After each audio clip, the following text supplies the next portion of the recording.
Welcome in, everybody. Today it's Wednesday, the 11th of February, 2026. I'm CareyHolzman. Thank you to our good friends Mark Gaines, our friend Buster, and our friend Lou Grania, who have all sent support contributions here prior to today's show beginning.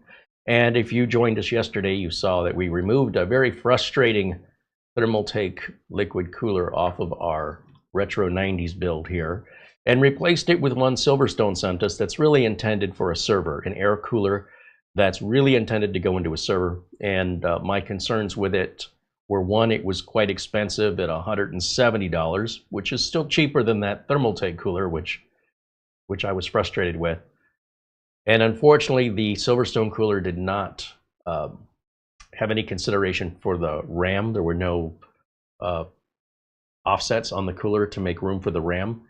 And while it did fit and it did cool, it got very, very loud, as you would expect a server level cooler to do. So I was looking online last night trying to find a replacement cooler, and I thought I'd try the Thermalright Peerless Assassin. Now, this is a 120 millimeter fan. I really wanted a 140.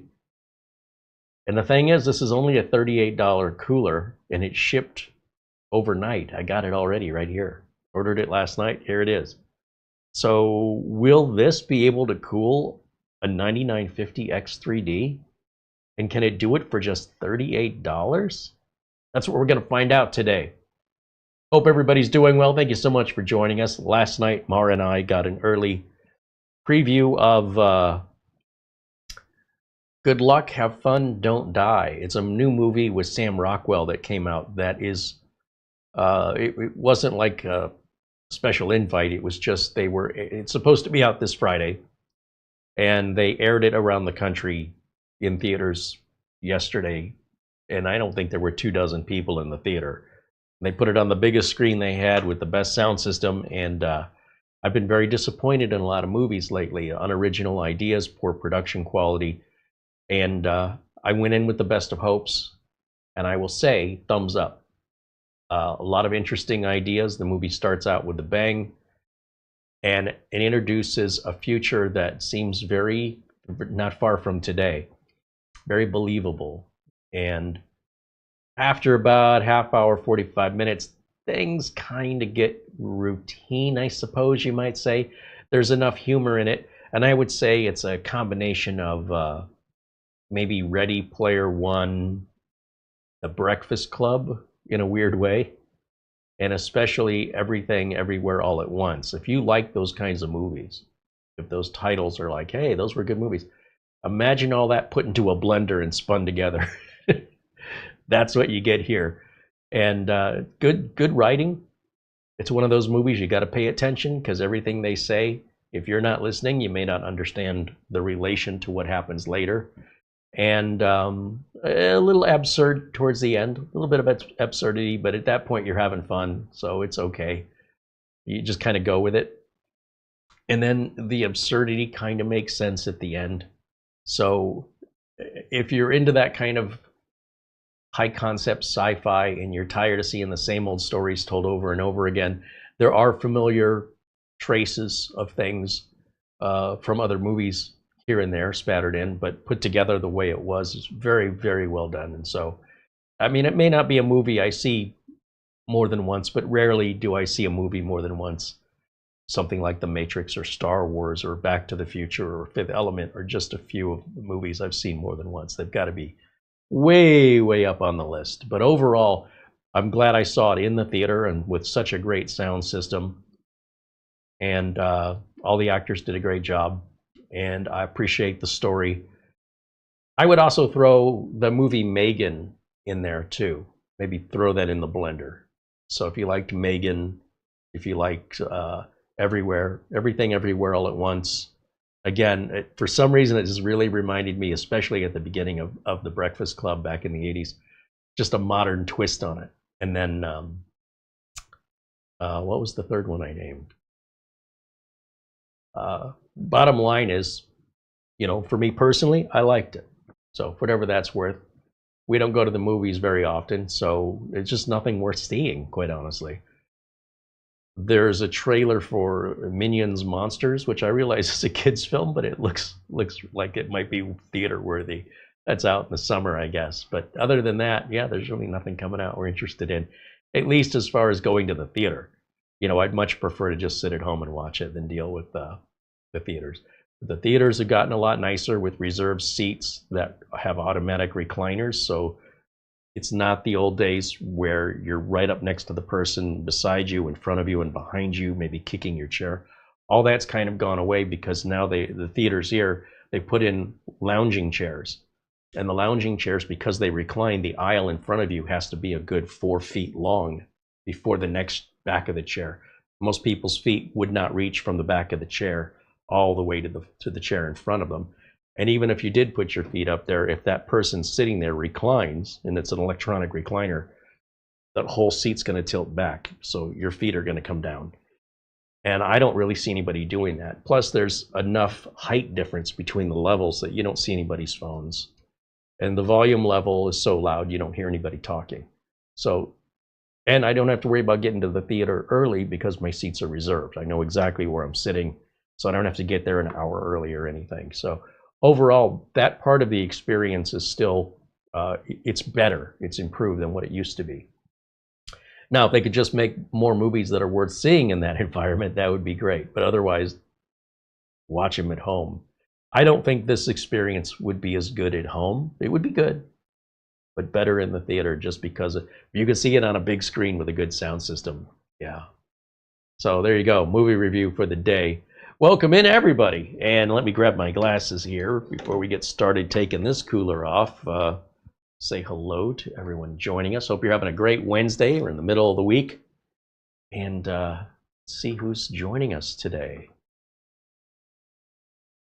Jonathan Fells joins us from Long Island in New York City, or New York State.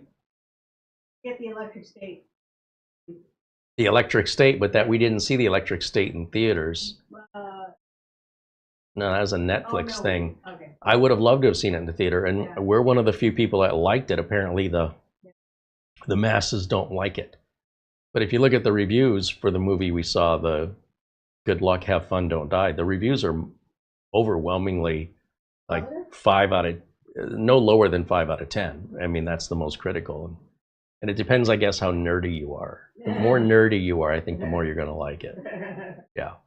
And no one can argue it's got some really interesting ideas. So I don't want to give it away, but there's some really clever ideas in it that are, they're so horrible, they're funny. All right, let's see. Sean Skinner says hello, and there's Mark Gaines, previously mentioned Mark Gaines, and Luke Greenia. 3D Everything, and of course Marlena. Hanging out in the chat room along with Scott, Thomas Mac T. Andy joining us here along with Richard DeFries.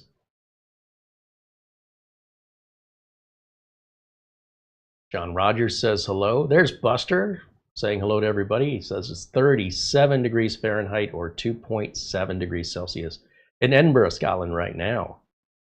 That is definitely chilly. We are finally getting some cooler weather here in Phoenix.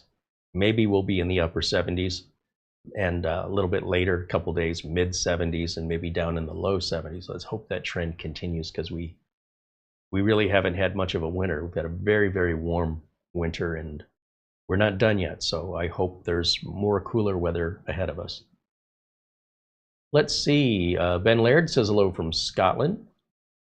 And I also see Doman 2000 and Bill Stodd joining us and saying hello.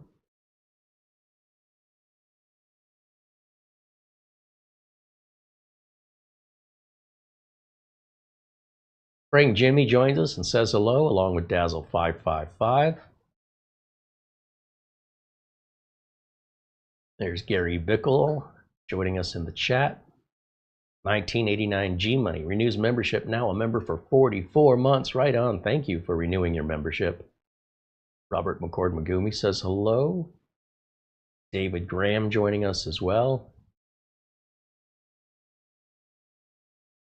Maelstrom says 6 degrees Celsius in Italy. Oh, that must be Marco. joining us from Italy. Good to see you, my friend. Okay. Yeah, can you believe an air cooler of this nature is $38? That just seems too good to be true. The SilverStone cooler was $170. And this cooler, from the way it's described, and we'll find out if it's described accurately, has offsets to not get in the way of the RAM and runs quietly. And, well, the question is, will it cool the CPU? In theory, it should. Now, the cooler from SilverStone that we still have in here, the air cooler, is $170. And in all fairness, it does the job. It covers our RAM up, meaning any sort of maintenance on the computer to diagnose RAM or have to replace or upgrade RAM would mean removing the cooler. But when it's running idle, it's perfectly whisper quiet. But when you push the system, to take advantage of all the RAM and CPU power, the fan is extraordinarily loud, very, very loud. And we demonstrated that yesterday. So if you were interested in that experience, be sure and check out yesterday's video. So we do have a SilverStone case, and we have the SilverStone power supply. Great products, no complaints. The cooler, SilverStone does intend that cooler to be used in servers. So just anytime you see industrial grade equipment, know that's going to be some heavy duty stuff. It's not there for the looks. It's not there for ease of access, and it's not there to be quiet. It's there for its sole main purpose, which is to keep the system cool no matter what. But what if we can keep the system just as cool for $140 less or $130 less, and be quieter and have access to our RAM without having to remove the cooler? Sounds too good to be true, doesn't it? I think it does. Now, we've seen some Thermalright coolers in the past, and I've had no complaints about them, but I just want to share with you the Amazon page, and we've got a link for this in our video notes below the video. When I tell you this seems too good to be true, I don't know how you can deny. You're getting a fan here and a fan in the middle, along with this heatsink. It's got wonderful reviews, 4.7 out of 5 out of 580 reviews.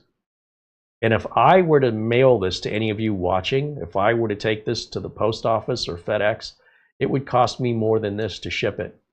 Never mind what's inside of it, just my cost of shipping.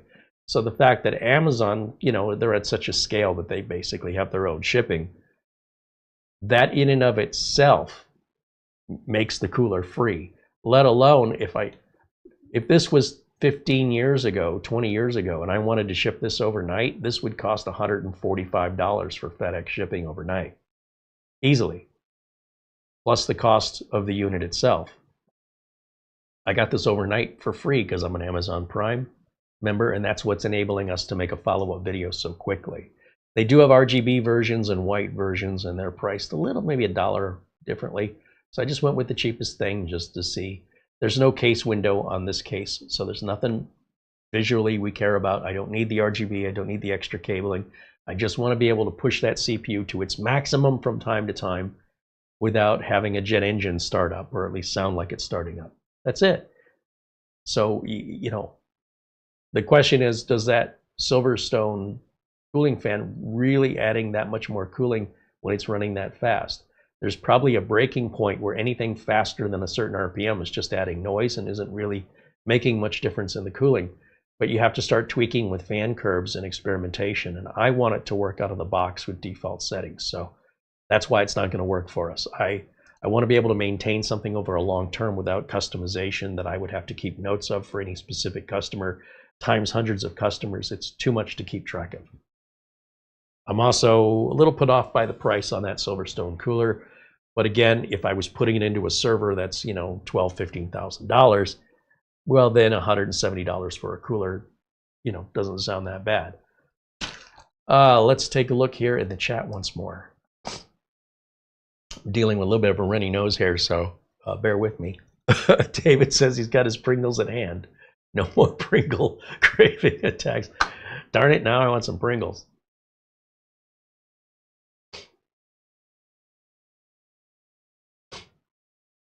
Say Marco, he says polo.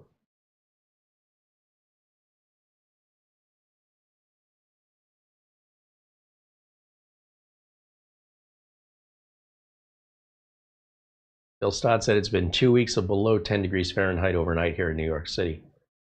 Even colder for those of us north of us, yeah? Well, that's what do you expect?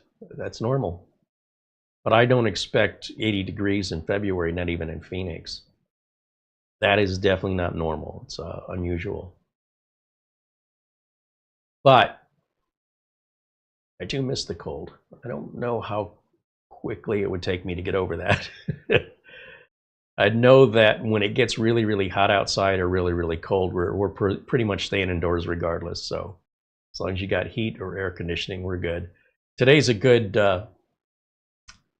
windows open, let the air blow through the house kind of day here in Phoenix. So it's not too hot, not too cold, but definitely feels too warm for February regardless.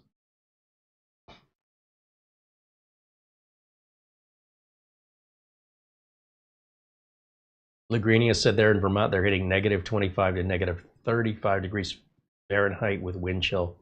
So I'm done with this extreme weather. I'm ready for spring and turkey hunting. There you go. Andy says, hey, we have turkeys in our yard nearly every day. Come on over.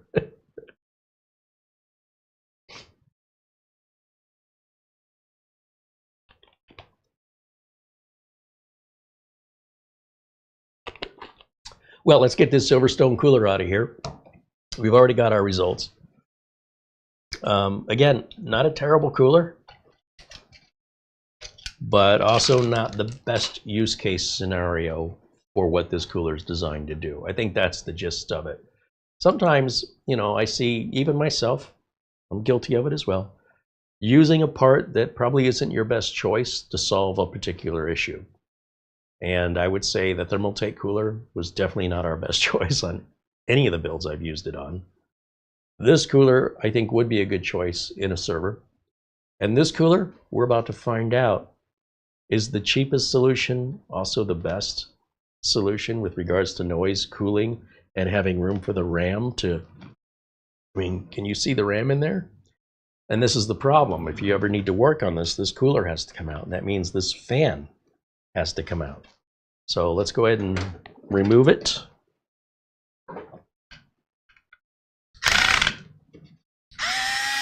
Now, by the way, normally when you would install or remove a cooler, you'd want to do this with the case laying completely flat because you don't want everything to fall to gravity.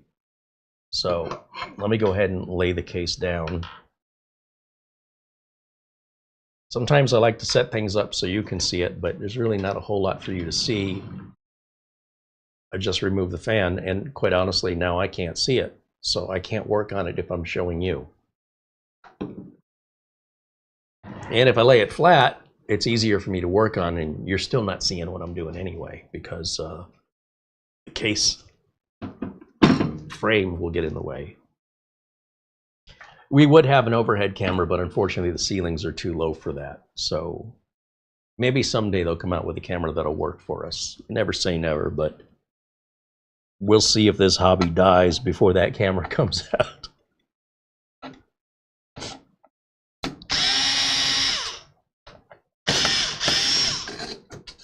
There we go. So that is the SilverStone cooler. And I guess in the meantime, I can put the fan back in there.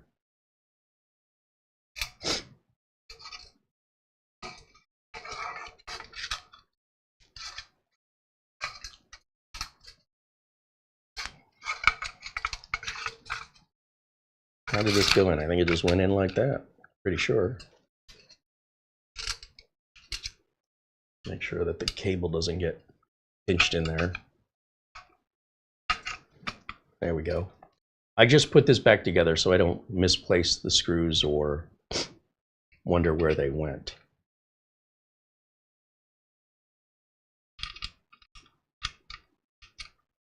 So I would classify this as an industrial cooler. And in an industrial use, I think it'd be a great solution. And again, competitively priced for products in that environment. The fact that they've made an industrial cooler compatible to work with a consumer computer Well, if you don't mind the noise and you don't mind the price, but the consumer coolers, there's a lot more variation and choices than there are with industrial coolers. So a little bit of a different world there. Now we already have, you know, the thermal compound that's left here, plus the thermal compound that's left on the CPU. Let me clean that up. Oh, and we got to get these brackets off of here as well. So we'll take the thumb screws off that are holding the brackets in. And this is another reason why you put everything in just as tight as you can get it with your fingers, because at some point, somebody, and that somebody's probably going to be you, is going to need to take this off for some reason. For some reason. I don't know what the reason will be, but day's coming. And if you torqued all that down with pliers or something, boy, oh boy, you're going to be cursing trying to get this off. And it doesn't help you at all to cool the machine anymore. You just wasted your time and effort, made your life more difficult under a false assumption that tighter was better. So you definitely want it tight, but not that tight. All right, so there's our two brackets, and then we just have the standoffs that'll come off next. So let's just go ahead and get all that removed.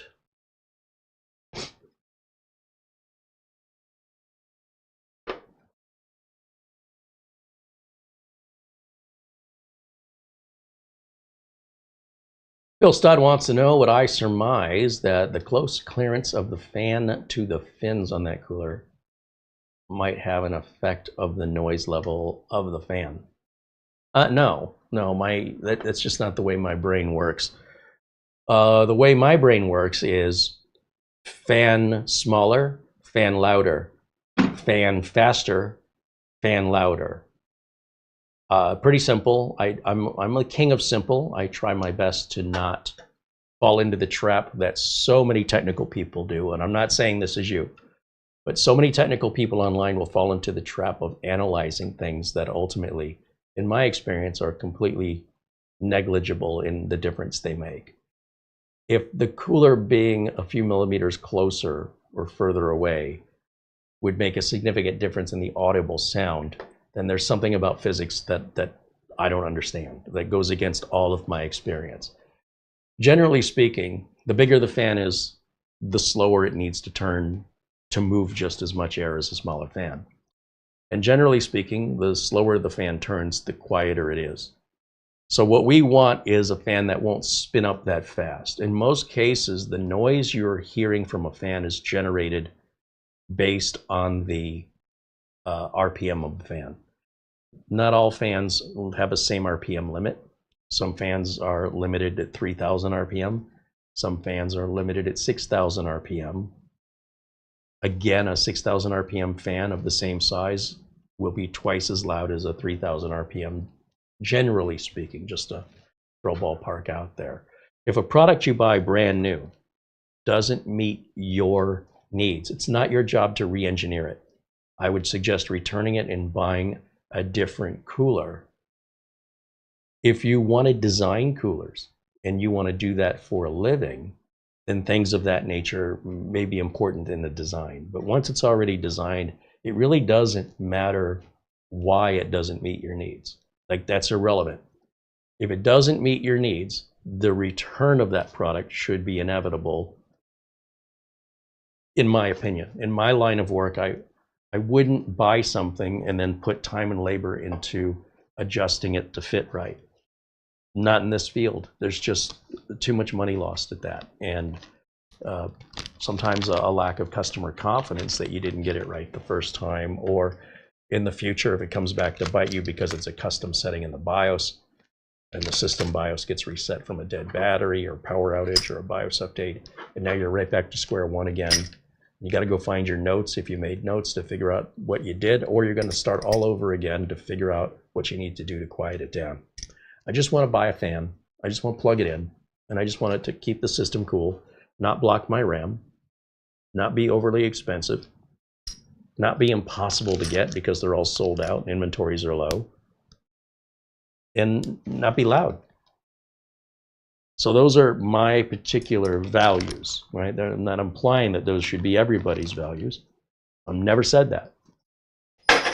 If you want to buy something new and modify it, have at it. If you want to analyze engineering designs, I don't know what good it does. I don't know what difference you're making in the world. If you're that good, you should be engineering these heat sinks. You should be working for one of these companies because it seems like you'd have a good career there. And I don't mean that sarcastically. I mean sincerely. I think you may be oversimplifying things, but regardless of what I think, I wouldn't deal with it. I'm not paid to deal with it. So I guess that's my way of saying if it's not the right part, I'm not going to force it to make it the right part, and I'm not going to overanalyze what could be done to make it the right part for me, because I'm not doing that for anybody else. I'll just buy the better part that more aligns to my needs. And if it so happens, if it turns out that this is the better part and it sells for 1/3 of the price, and it's not causing us the noise or the RAM obstruction, you know what I mean? So even if you're solving the noise issue, you're still not solving the RAM obstruction issue or the pricing issue. So that's why I say it's just a complete waste of time, in my opinion. Let me grab a paper towel and let me wipe that up, because I want to get this one out of the box and get it set up. And once again, I have not prepared myself today.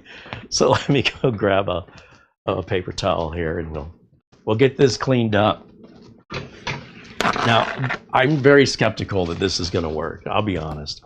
I think those fans may in fact be quiet, and I think access to our RAM is going to be fine. But where I'm not so certain is this is going to cool this beast of a CPU we have here. This 9950X3D is notorious for being very, very hot and difficult to cool. And if, by the way, if you ever want to go all the way up the chain to the fastest, consumer processors, that is par for the course. That's what comes with, getting this bleeding edge technology. In a few years, they'll have processors that run faster than this that won't generate this much heat. They'll be much more efficient. But if you want to be ahead of the curve, you're going to have to deal with some issues people not ahead of the curve aren't dealing with yet, or may never deal with if they just wait. And we let those pioneers go ahead and spend that money and deal with those frustrations. And then they'll usually, many of them will share their experience online with others. And they'll usually get it all sorted out while the manufacturers also continue to innovate the cooling and the CPU technology. So, you need only look at past CPUs and what their temps were and how slow they were by comparison today, and how today's most basic CPUs are faster and don't use as much power and don't generate as much heat as CPUs of yesteryear. And we'll see more of that in the years forward, and around the wheel goes, right? So if you do want to be at the top, you're going to be opening your wallet a bit more and dealing with maybe some problems that other people not at the top will deal with. And you're going to pay more for that privilege too. But some people really love that stuff. They enjoy solving these kinds of puzzles. And I like it a little bit, as long as it's not too time involved or too frustrating. And of course, if you're going to be building several systems, like you're selling to customers, and you have a good experience with certain parts that work well together, then it's a good investment for you to be able to say, to reassure a customer, I can confidently say with this motherboard and this CPU and this power supply and this cooler, in this case, it all fits and wires together great, and it's going to sell for this price, and I can have that built for you confidently, no problems. But you have to build up to that. You can look online and get your advice from strangers online telling you what parts you should buy, but I don't know. I mean, I don't know how other people sleep at night spending other people's money. It's wrong on so many levels. And I mean, if you don't want to think for yourself, if you don't want to do the math and the research, then you probably shouldn't do it, in my opinion. Like, you might as well just pay somebody else to do it for you, because at least then you'll have someone to blame if they made bad decisions. If you're listening to strangers online and they're giving you bad advice, and you find out after you spent your time and money and you're angry and frustrated, You need to be angry and frustrated at yourself. It's not their fault you listen to them. So, you know, just be prepared, depending on your personality, to make a decision that you're going to be okay with. Because at the end of the day, it's yours, it's your decision, and only your decision. And if your decision is to listen to people online, that was your decision. So if you're angry at the results, be angry at yourself. Not that all information online is bad, but good luck figuring out the good from the bad. Maybe you'll get lucky. Again, that's your decision. It was my decision to move that Thermaltake cooler in here. It was a bad decision. It was my decision to try this cooler out. But SilverStone asked me to do it, and I agreed because I like everything else we've used with SilverStone, and I thought, let's give it a shot. Didn't cost me anything but my time, and we got some content out of it. And now I can assess based on my values where this cooler would be ideal versus you know, what I'm looking for this build. I don't know that that's SilverStone's fault. They didn't do anything wrong. It's just not what I was looking for this build. Okay, so with that being said, I did a little tiny bit of research. Came up with the Thermalright Peerless Assassin 120 2nd edition, and I have to say, all I'm saying about Thermalright is all positive stuff.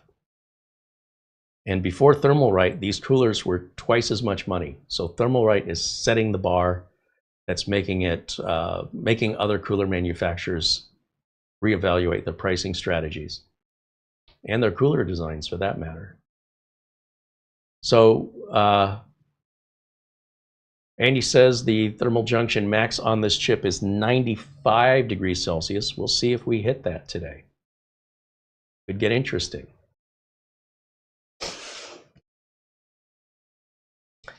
David Graham says, don't drop the back plate. Oh, you know what? I completely forgot about that. It looks like maybe AMD has changed their design on the back plates on the AM5s. Now that you mention it. Because on the AM4s, the back plate falls off. Yeah, it looks like we've got... Well, I don't know how that back plate's being held in now. I don't think you can take the back plate off on an AM5 now. It's hard to see on this camera, but there are... what is that? Hold on. Let me get my more magnifying glasses out. The backplate on this looks a little wider and a little shorter than the AM4 backplates I'm used to.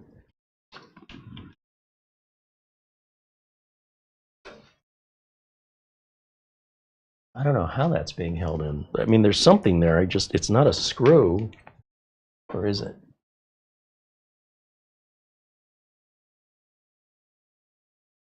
Huh. Oh, you know what it is? It's the CPU socket that's holding that in. Maybe that's where I'm a little confused. Remember when we had the, there was a fad, and they still sell that. In fact, Thermalright makes them, the CPU frames, and they replaced the CPU socket. It's when you take the CPU socket off, that's when your backplate falls off. Yeah, and I think that's true on Intel as well as AMD. And those CPU frames were supposed to prevent the CPU from warping, and they're cheap, like $12 or whatever. They're completely unnecessary. It's internet nonsense. But at least you could say on an Intel CPU, the theory is because it's rectangular, it can bow in the middle. And by using a socket frame instead of the socket, it prevents that from happening. And there might be some truth to that, although I've not personally experienced it. No harm in putting it in, just that your backplate will fall off. The AMD is a perfectly square CPU, which is weird because we talked about how the mounting on the AMD is rectangular for the cooler. And on the Intel with the rectangular CPU, the mounting on the cooler is perfectly square. Figure that math out. But yeah. Yeah, so it looks like we're okay to remove though just the these plastic clips that we removed yesterday, they apparently, I just kind of got confused there with remembering how that came off, because I remember struggling with it. I remember holding that back plate on and wishing I had only taken 2 of the screws out and reminding myself, don't ever do that again. So yeah, it looks like that was mainly something I dealt with when I was using the CPU frames. So there you go. I appreciate the reminder, because I wasn't even thinking of that. Let's go ahead and bring this down. And we'll set it down here. There we go.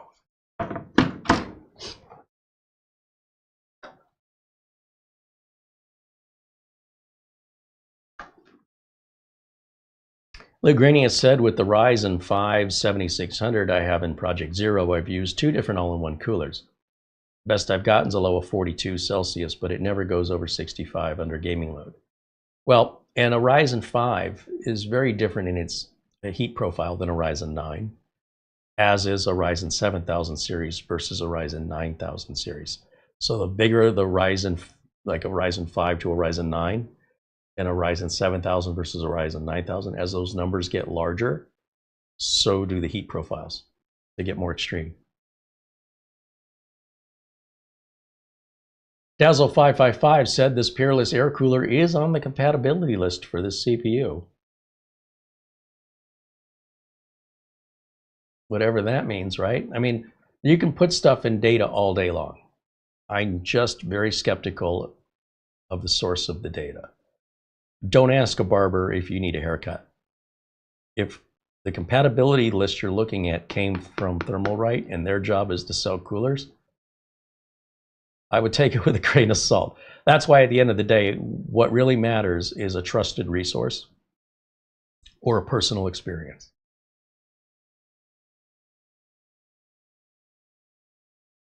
Something Crazy said, that cooler will not cool this chip and have no noise.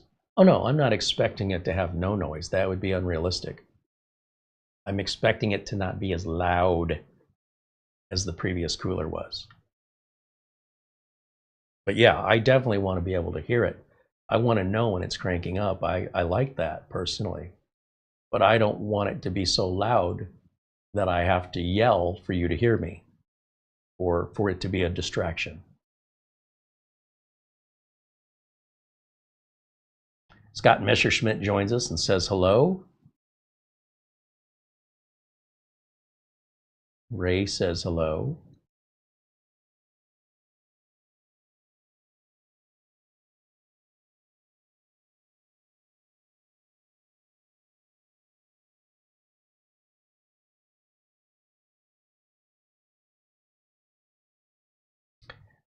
It's underfined, says it's fine to run these CPUs on TJ Max under max load. They will just throttle a bit. So that's what we call a half truth. And we see this a lot these days. I mean, they didn't do this in the 80s, but people today, they see things the way that they want to see them, and they don't complete the other side of the story. So what ends up happening, and this is universally true in physics, if you push something to the max all the time, you are going to degrade it faster. Period. It's just the way it's always been. You could say, I'm going to buy a car, and every time I get a green light, I stomp on my gas pedal over and over and over again. And the car lurches forward, and the transmission torques, and everything goes forward, and the car does what it's supposed to do. But if you do that over and over and over and over and over, you're going to have a serious car problem way sooner than most people. So there is a long-term consequence to that sort of thought process, which is ignoring consequences. So yes, from time to time, you can absolutely jackrabbit start on a green light. It's fine. If you want to run this at TJ Max from time to time, that's what it's designed to do. But if this thing's constantly sitting at 95 and thermal throttling constantly, you're going to be out of a CPU. You're going to burn it up, basically. And yours will burn up a lot sooner than other folks who are mistreating it and abusing it. That's just clear out abuse. And Again, it's designed to thermal throttle for that junction. That's what it's meant to do, but it's not meant to do that full time, day after day after day after day after day. You'll see. You'll see. Give it time. So just be careful of the information online, because oftentimes people aren't wrong. They're just not complete.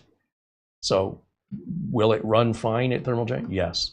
But if you keep doing it, will it continue to run fine indefinitely? No. And that's the piece of information that was conveniently omitted from their statement. Whether that's intentional or they just don't know, I don't know. But I'd say if you're constantly thermal throttling, you're either you have an insufficient cooler, you've not installed it correctly, or you've not installed your thermal paste correctly, or your fan curves are wrong in your BIOS, or you simply underbought a computer for your needs. You know, if you buy a little tiny economy car and you want to tow a big heavy boat behind it, it'll tow it, but you're probably going to get a lot of cars honking at you because you're in their way and you can't get out of the way because that car is under a heavy load. And if you keep taking that boat out to the lake over and over with that little car that wasn't designed to tow that much weight, you're going to end up with a blown engine or, you know, some serious wear and tear that's going to look like that engine has 100,000 miles on it when it's only got 10,000 miles on it. But it'll do it. It'll do it. But your long-term consequence is going to be buying another car. All right. Let's see. Dazzle555 says, is PC Builder not trusted? If you're referring to a website where you're picking your PC parts, no, of course, no, it's not to be trusted. Because let me ask you this. What consequence, what's the word I'm looking for? Let's say you order some parts from PC Builder and they don't go together right when PC Builder said they would. I mean, PC Builder has thousands of combinations, millions of combinations of thousands of parts, right? And very rarely are two combinations going to be the same. There's that much variety and choice. And it does a pretty good job. But when it doesn't do a good job, what can you do about it? So let's just paint a scenario. Let's say you're using the PC Builder website and you put together a series of parts that PC Builder says is okay. But when you start putting it together, these parts don't go together. Certain parts don't fit, or cables are too short, something that PC Builder didn't keep in mind, something that hasn't been reported yet. So PC Builder could correct their data. What is it that you get as a consequence of that action? Does PC Builder owe you some money? Does PC Builder buy the parts back from you? Can you fine PC Builder? No, it's a free service. And if you want to trust investing your money based on what a free service tells you, there is nobody to hold liable for your decision making. It wasn't PC Builder that made the decision, it was you. So if you follow PC Builder and you fully trust it and it doesn't work out, the only person you have to file a claim against is yourself. When you're paying a PC Builder like me, the idea is that if anything doesn't work or anything doesn't fit, that's my problem. That's part of what you're paying for. But if you're looking online at anything free, then that's your decision and it's your actions and it's your responsibility at your cost and your consequence, and it involves nobody else. Anything for free you get online, anything, comes with risk. So my advice to you is don't trust anything online unless you have had a previous experience, multiple experiences, that when things go wrong, that place takes care of you, or things have never gone wrong. Always trust experience over the data, always. Never trust a computer. Don't trust the AI. This has been true since my first day using a computer. They are not reliable. They are not trustworthy. And with the number of scammers and hackers, neither are people. So when you get to really know somebody, and then you trust them, right, over time. And you know who you are because you live with yourself. So you know you can trust yourself. But if you're just going to trust some nice stranger on the street, there might be some strings attached that you weren't aware of, and that's your fault. That's your fault, not their fault. You made a choice, and take responsibility for the choices you make. Otherwise, you pay somebody, and you pay that person to make the choices for you and to be there to be held accountable should those be bad choices or have consequences. That that person you paid has to deal with that in what we call a warranty. So I don't know what sort of warranty or guarantee you're getting from PC Builder, but without it, I don't know how you can trust it. It doesn't make any sense.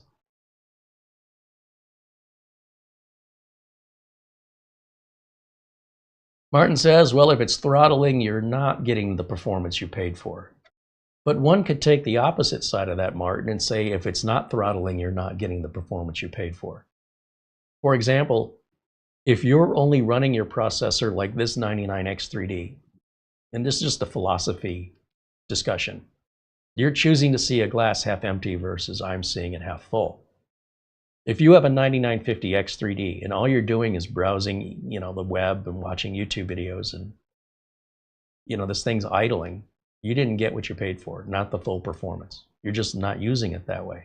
If you buy a four-wheel drive Land Rover just to take the kids to soccer practice, you never take it off-road, you aren't getting the full performance of what you paid for. One would argue that until you thermal throttle, you are not getting the performance you paid for.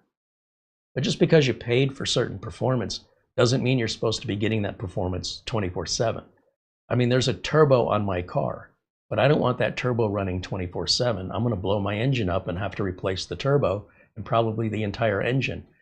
That process of performance needs to go as high as it can go, and it doesn't know how high it can go based on your system and your environment and your use case. It's different for everybody. Until it hits the thermal junction, it doesn't know. It has to hit it to know what your max performance is. Without hitting it, you're not getting your max performance. So it's very easy to flip what you said around the other way. I want you to think about what I've said and question yourself the next time you make a statement like that. Is there the opposite of what I just said that is also true? Is the glass half full or is it half empty? Those are both true. You know what else is true? Is the glass too small or is the glass too big? That is also true.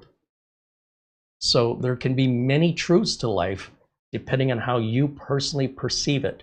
And if you're self-aware enough to recognize that you can make an attempt to perceive it from another angle, it is mind-altering to see the world from other people's eyes and to understand how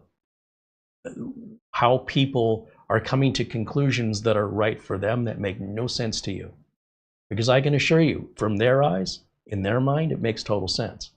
And if you choose to see it their way, if you make the extra effort, you'll realize they're not wrong. In most cases, it makes perfect sense.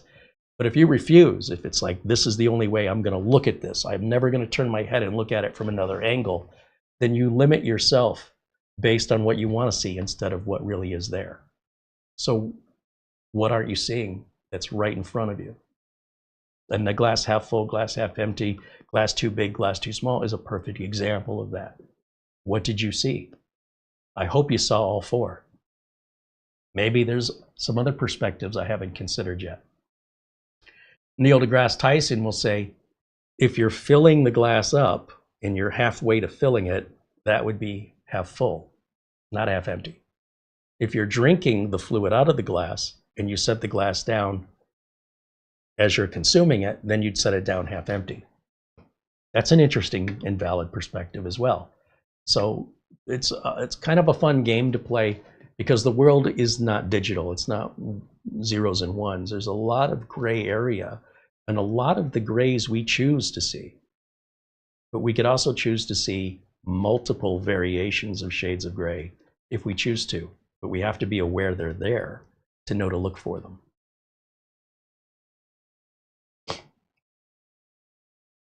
Something crazy said if computers weren't reliable, they wouldn't be used in big corporations and businesses. Well, then why do corporations and businesses have IT departments? The thing is much like an AI car, right? A car that's autonomously driven. They're not perfect. but they're better than humans. And when it comes to getting work done, computers, they don't call in sick, they don't come in with a bad attitude. Much like humans, they do break. They can often be fixed a lot faster than a human. Some humans can't be fixed. And at the end of the day, it's about being efficient. That's not about reliability. Again, if computers were reliable, there would be no need for an IT technical department in a company. And the bigger the company is, the bigger the IT department is. So you still need people to run those computers and maintain those computers.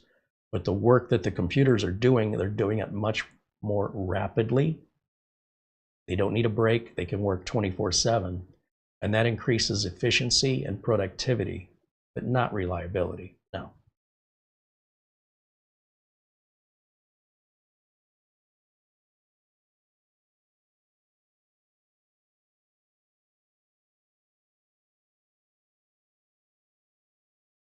All right, so let's do an unboxing.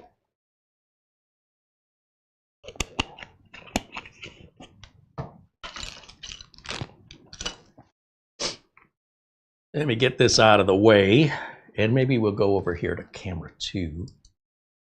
Get a nice close-up on this box. How can I position myself so we can see this together?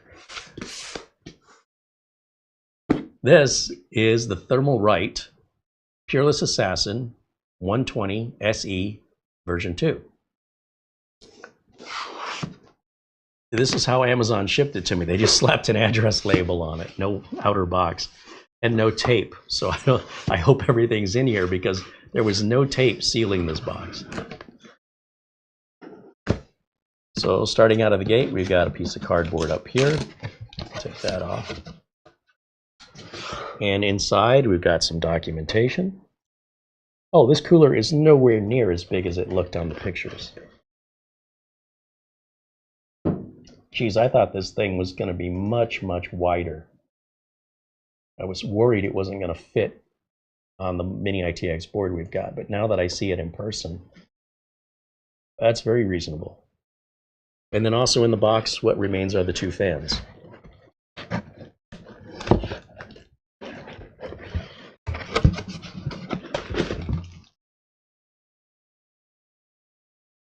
Guess I need to work the other way, Carey.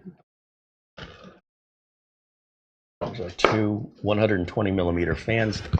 Nothing else is in the box, but there is a box right here, and that's going to contain all of our mounting hardware. So let me move this over. Let's see, we'll just put it up here. And let's take a look.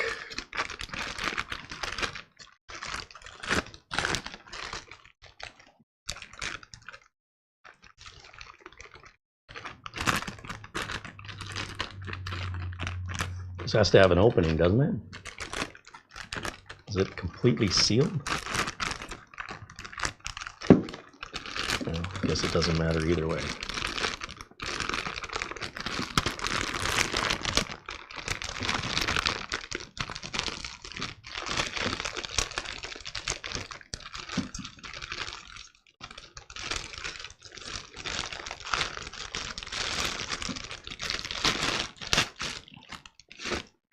Okay, I'm not exactly sure how that was packaged, but this should be our mounting hardware. I guess I took that out of the package the hard way.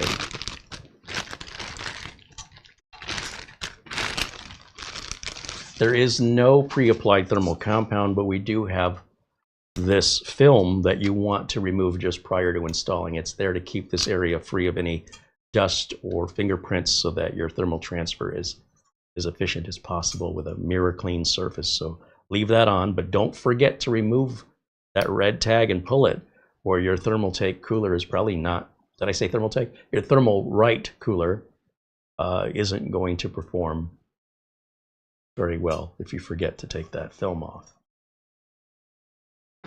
So you can see the cooler width on that is very, very reasonable. I mean, look how the thickness compared to the fan.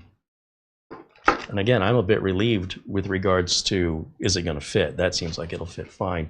And notice the cutaways here in the cooler. Those are offset for making room for the RAM, which the SilverStone did not account for. And finally, let's move this over.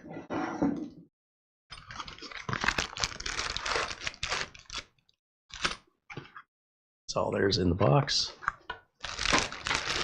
And then we've got a resealable bag. And it has, let's see,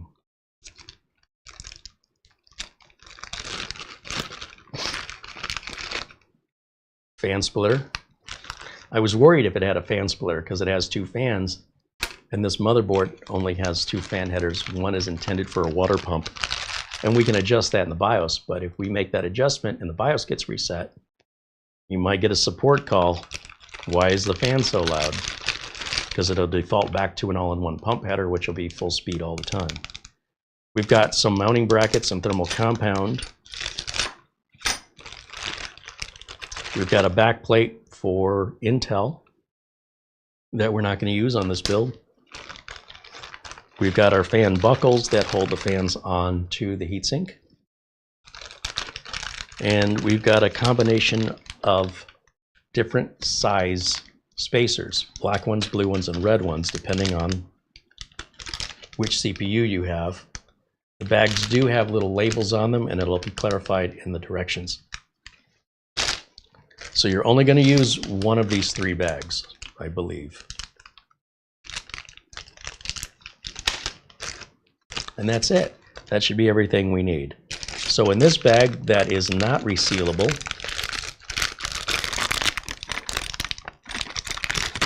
if I can open it,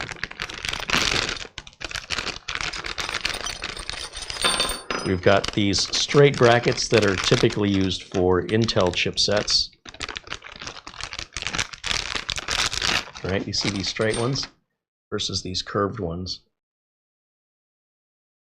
These curved ones say AM4 socket, and these lengthy straight ones don't say anything. So I guess we'll refer to our documentation for that. Now, we've had some experience with Thermalright where the thermal material was very dry and clay-like. It should come out like an oil-based thick paint. It should be that kind of level of moisture and spreadability. So because I've been burned once by this, I'm curious if we're going to get a fresher thermal compound.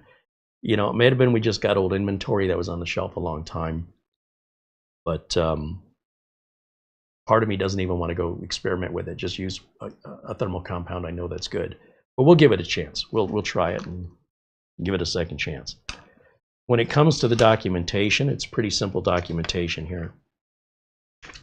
It's just pictures, including a parts list of everything that's included in the box, and then different setups for Intel, different versions of Intel and AMD, and different versions of AMD. That's pretty much all there is. Whoops.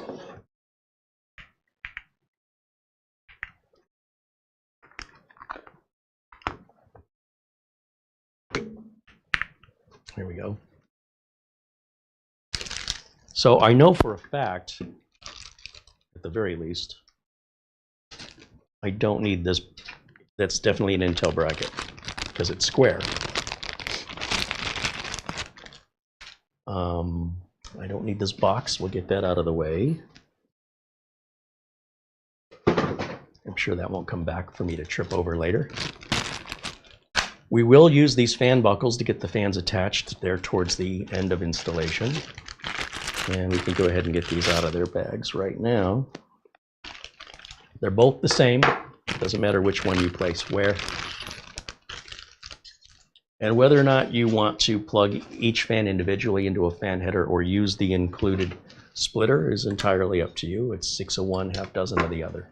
I'll probably use the splitter, but we'll see. I might change my mind.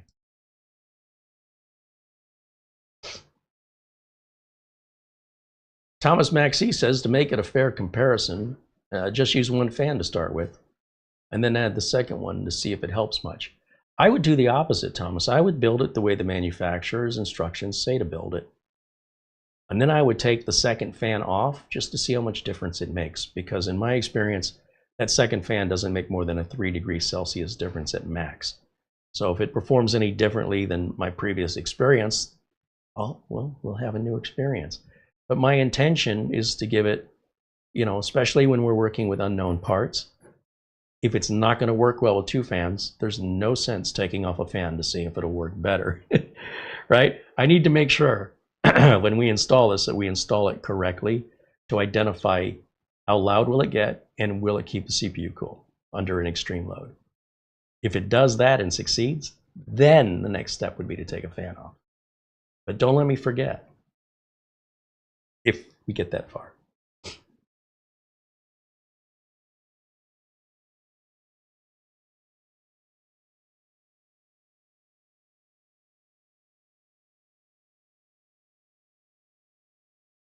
Bajan guy said he used one of these Thermaltake Assassins on a 12700 Intel CPU, but it's definitely not the heat generator that this AMD is. But it did work well for him in that scenario, and that's good to know.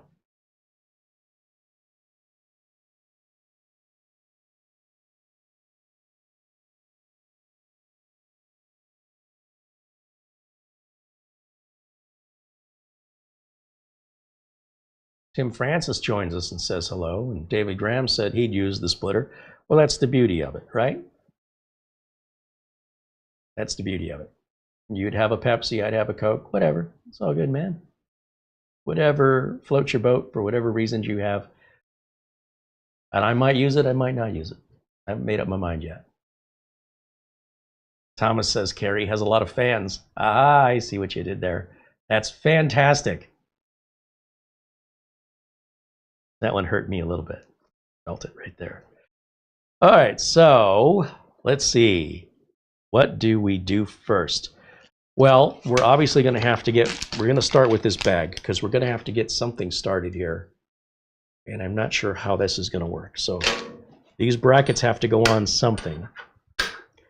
So I'm guessing these brackets are going to sit on either the red, blue, or black standoffs.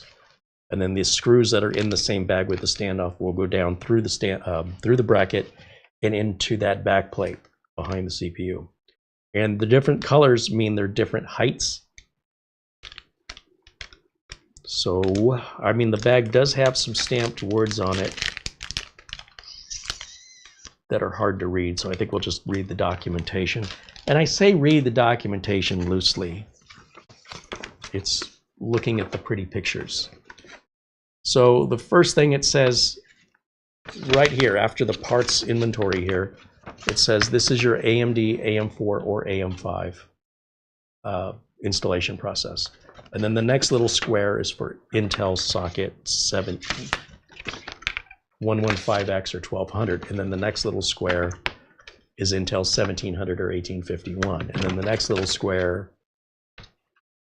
is attaching the fans, I guess. The other side is the same thing, but instead of it all being written in Chinese, it's the exact same thing mirrored over, but in English. So really your instructions are 2 of these little squares for the whole installation. Let's take a look. So for AM4 or AM5, they're kind of the same in the mounting technique. Which glasses do I have? These are good for reading the chat room, which is about 10 feet away from where I'm standing. When I've got text right in front of my face, or if I have to do real close-up detail work, I need more magnification for that. Welcome to getting old. See, now I can't see the chat room. Adjust the backplate mounting hole position. Well, we can't. Oh, that's Intel. Wrong side. Remove AMD plastic brackets. Yeah, we did that already. That was a little bag I hit. These are the plastic brackets that AMD boards come with. We've already taken those off. Keep the back plate. See, because, all right. Install the AM4, AM5 metal brackets with the AM4, AM5 screws. So these brackets, these are clearly Intel brackets. So they'll put those right here with the rest of the Intel socket parts that we're not using. So these are the brackets that say AM4, They don't say AM5, but they're the same.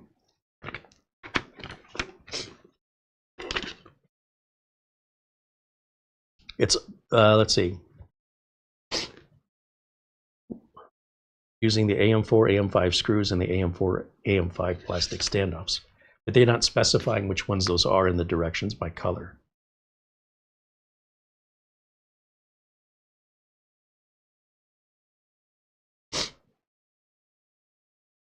It says letter K on the inventory.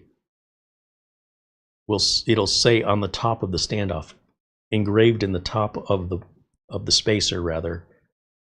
It'll say AM4 on it. So one of these says AM4.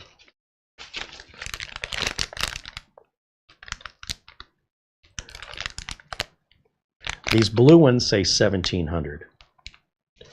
You know, look, I guess I can't complain. I'm going to, but they could have labeled the bags a bit clearer. There is writing, I can kind of see it at the right angle. It says 115X/1200 on this bag. And when you see it, you see it. I was looking at this bag and I wasn't seeing it before. Once you see it, do you see it? Look where my finger is, right here. It doesn't help to have something black behind it, the black text. And then the blue one says 1700, right? So that's Intel. And the red one, well, I guess that's Team Red, isn't it? That would be AMD. And it says right there. Can you see that? Very hard to read, and you won't see it from the other side. So I was about ready to get my Sharpie marker out and mark them boldly so they can be seen. But yeah, I guess we're okay now. So what I'm going to do is grab my skizzers, and we're going to cut these bags apart, separate the red one, and the black and the blue will go with the rest of the Intel mounting parts, because we're not building an Intel system. These are all extra parts that are supposed to be extra. I don't want you to worry like, oh, I've got extra screws. What'd I do? All right. Kind of dealing with a runny nose today. I'm sure that's not real pleasant to look at, and I apologize.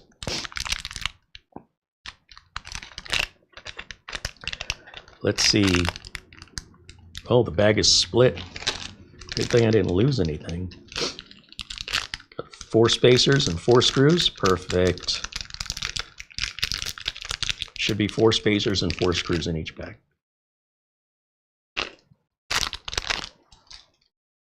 All right. So it does say very, very small. Very small. Like without my glasses, I'd never see this. On one end of this,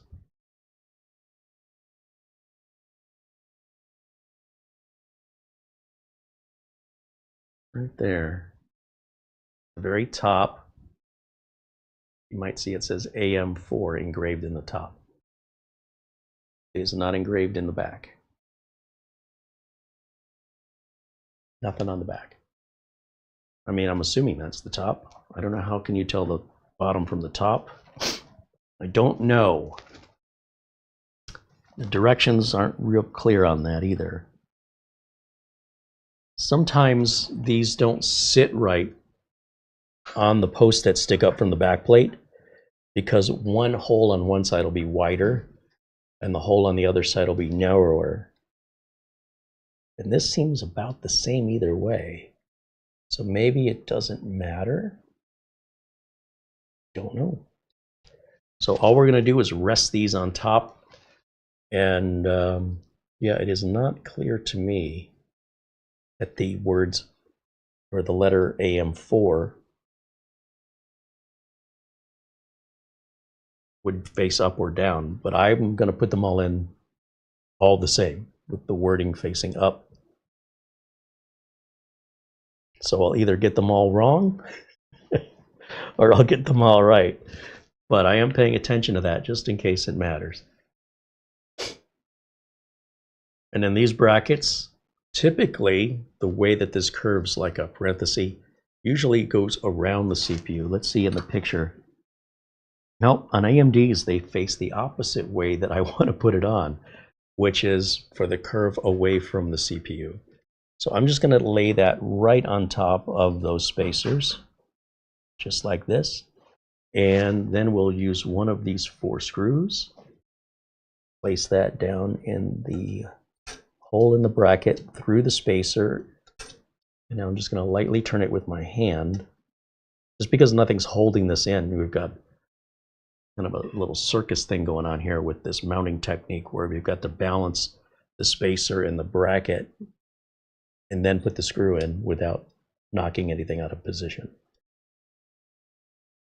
It could be a little easier, but again, it's a $38 cooler. So I'm gonna give them a pass.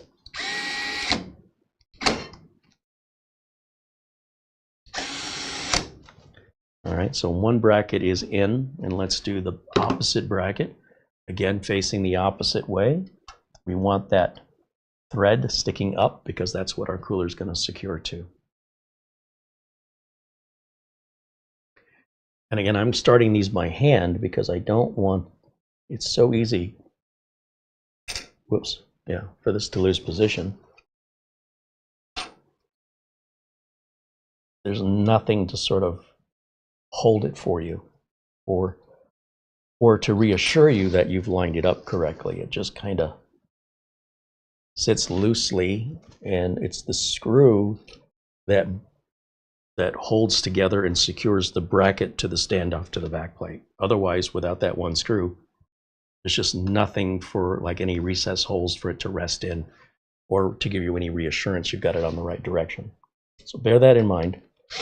A more expensive cooler, you know, probably like a Noctua or something, the installation is a little bit more reassuring. If you're a beginner, it may be worth it for you to spend a little bit more for some parts that maybe are a little clearer to install. Not that a beginner couldn't do this, but it just add a little bit of sort of question yourself. Is this right? Yeah, in this case, on a $38 cooler, and I guess that's how they do it. And with that bracket installed, now if I pick this up and show you, let's pick this up and move it. There we go.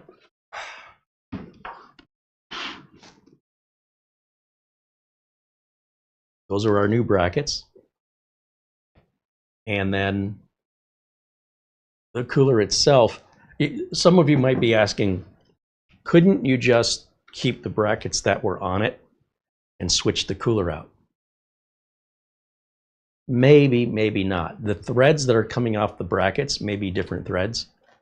The threads may have a different length, and the spacers for this cooler may be different than the spacers from the other coolers, so that the proper amount of pressure is applied on top of the CPU. Now, if you want to experiment and potentially toast your CPU because you can't spend 5 minutes changing brackets, I wouldn't be proud of my work if I were you.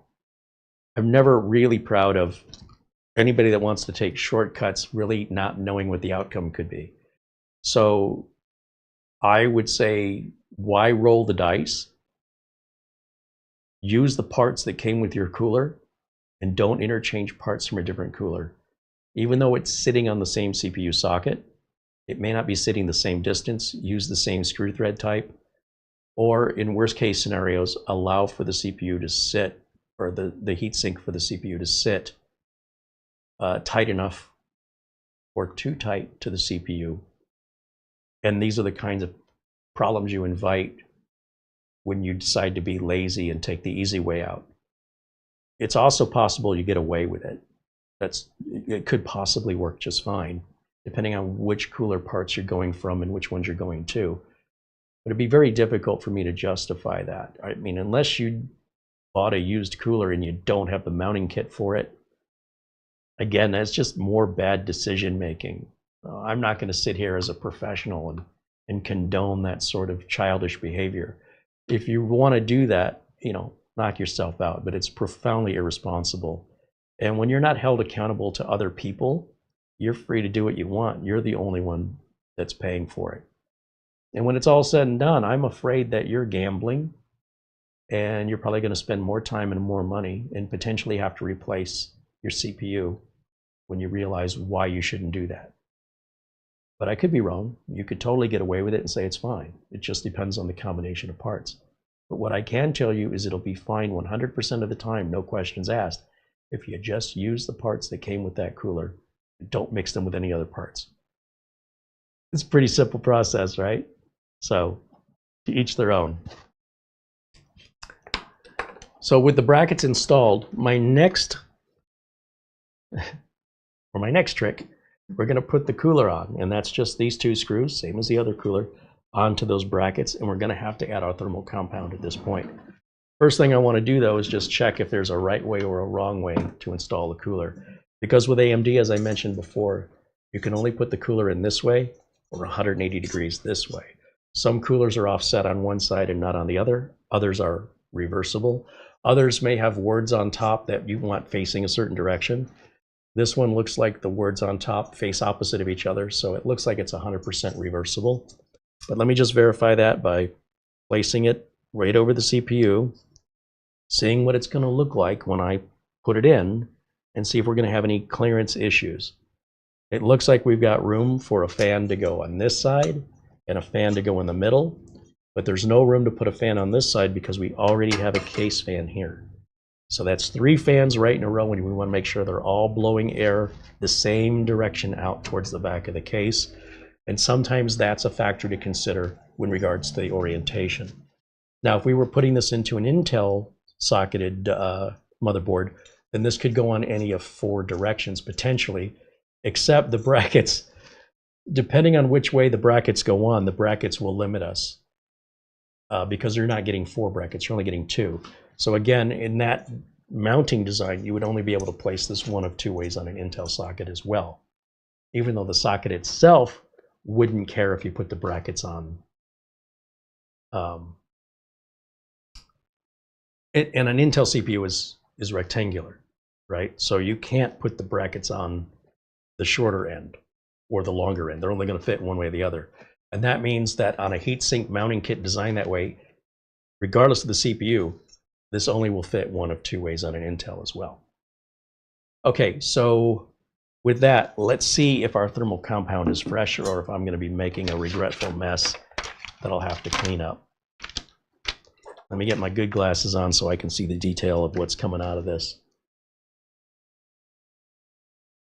Hope this is better than last time. Well, it's thicker than I'm used to, but it's not clay.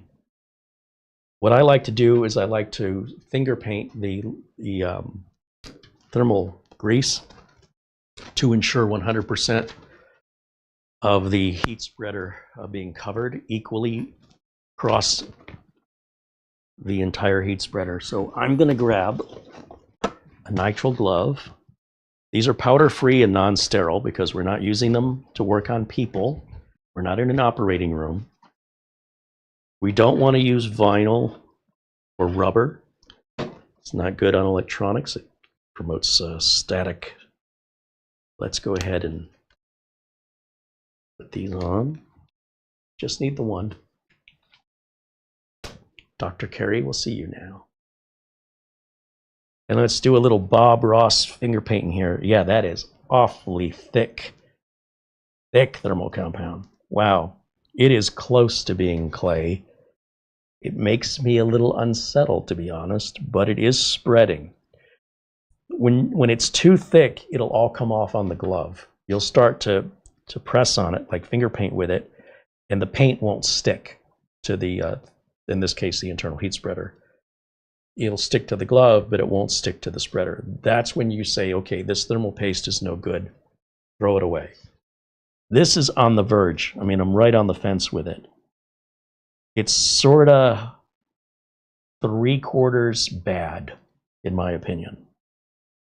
Now, is that the way they sent it? Is that their intended formula, to have it this thick? Because it makes me uncomfortable. So this is very difficult for me to spread around. However, it's definitely better than the last Thermalright thermal material. Oddly, thermal's in their name. You think they'd do this better. And you can see how it's just hanging from my glove. That's how thick it is. Regular thermal compound should be moist enough that it doesn't do that. It should be sticking like an oil-based paint. It should have that sort of viscosity, not this is too thick. Now, when the CPU heats up, and the CPU will heat up, the viscosity of this thermal compound as it warms up will become more viscous. However, it'll be more fluid. Because it's so thick, I have to use more of it to get it to spread. And because it's so thick, not only is it hard to spread, it's hard to spread evenly. I'm looking at the top of the CPU, and by the way, that's the whole tube, just to cover one small CPU. I'm going to say right out of the gate, don't use the included thermal compound with any Thermalright cooler, because this has happened more than once. So I'm starting to feel pretty well convinced that you should be prepared for that and provide your own thermal compound. I am regretting using it, but now that I've used it, I'm just going to see it through. And I'm really having a hard time getting the corner of the CPU heat spreader to get any material to stick to it.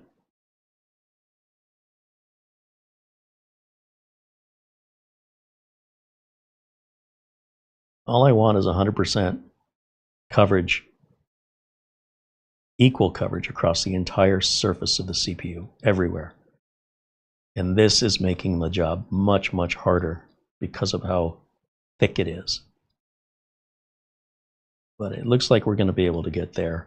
And then that way, when we test the cooler, we're testing it with their thermal compound, which probably doesn't make much difference. But as I mentioned, once this heats up, it'll spread a lot easier.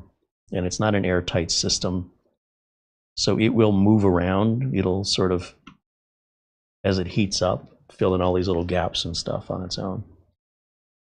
I mean, assuming we put enough pressure down on the cooler that sits on top of it. And that's what it's supposed to do. But yeah, I'm going to say that thermal compound it's acting like it's old, but I can't believe that all the Thermalright coolers have old thermal compound, but maybe they do. Maybe that's part of the reason they can sell them so cheap, is they're getting some old thermal compound that's being dumped cheap. So maybe when it's brand new, the source is from an old source, because it's not good. It's a minor problem, but just one you should be prepared for. Buying a tube of Arctic Silver 5 or something, or Noctua NH, what's it called? This stuff's pretty cheap on Amazon. You'll get a lot more of it. It's a lot easier to work with. Probably does a better job cooling, but again, yeah, I don't know how big of a difference that's really going to make in reality. There's things to consider. You know, one of the benefits we had with the SilverStone is the thermal compound was already pre-applied on the end of the heatsink, so we didn't have to deal with it. It was a non-issue regardless. All right, we're going to take the film, remove that, and go ahead and put our cooler on. So again, it doesn't appear to have a preference with regards to which side goes to the top and which side goes to the bottom. It looks 100% reversible. Well, I'll take it back. I thought the writing was opposite, but now that I got my better glasses on, the writing is now pointing towards the back. No one's going to see it. If I turn it the other way, then the writing goes this way. That's the only difference I can see. You see, the writing on the G-Skill RAM goes this way. So if I want that to align, stupid thing to obsess about, I would turn it that way, and now all the writing this way matches. It really doesn't matter. Now, unlike Scythe, they don't give you a really long screwdriver, but you're going to need a long Phillips screwdriver to get down in between those two fin stacks and start getting these screws started. And just turn them a couple of times, get them started, and If you're not sure if it started, you can kind of gently pull up on the cooler and see if it's coming loose. And then just switch back and forth, a few turns one side, a few turns to the other side. See, this side was not started. So now it's really hard for me to start it because I've tightened this side down so much it's sitting like this and I'm pushing against the springs. It'd be a lot easier on myself to just loosen that up and now try and start this one without all that much effort.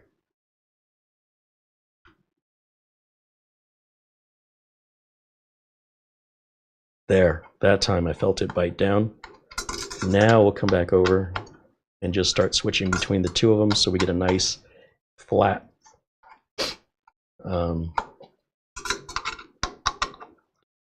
secure mating of the two surfaces. Warpage is something the human eye cannot see, but I guarantee it'll reflect in your cooling ability. You'll see it in your temps.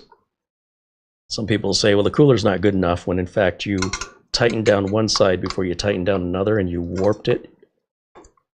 The good news is it's easy to correct if you catch it early. If you let it sit warped for a long time, it'll just kind of remember that. Hold on one second here.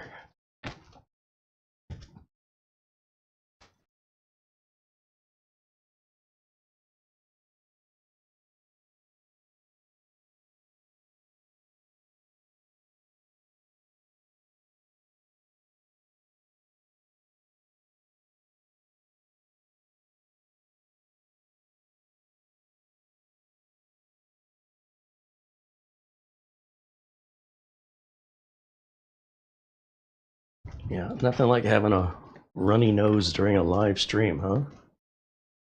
Such an attractive quality. Now, the clearance on this cooler from the RAM is a massive difference.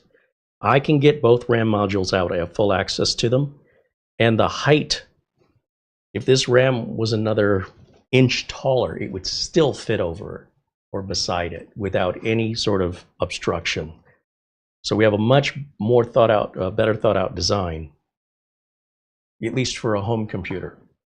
Now with regards to the fans, we want the fans all facing with this side being the air, where the air is coming in, and this side with all the supports is where the air is going out. So the back of the computer, your fan, you should see this on the back and you should see this on the inside. So that tells you the air is flowing in here and going out there.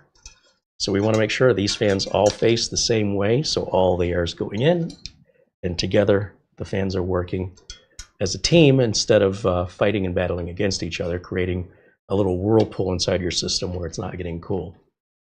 And that's an installation problem. That's not a fan problem. Now, whether or not I want to use the fan splitter, I mean, I can make that call. I just want to align which way I want these to go in. I want the power cable. How do I want to run that? I guess I could do it this way. Let's see what happens if we add this bracket. What do I want to do? That way. I want to go that way. I'm just trying to think of how I'm going to route the cable. We do have a lot of cable here, so if I can hide some of this cable underneath the fan, that solves two problems for me. If you forget the direction of the airflow, there are arrows usually somewhere on the fan that will show you the orientation, the rotation of the fan and the airflow direction of the fan. It's almost universally true on all fans. Almost.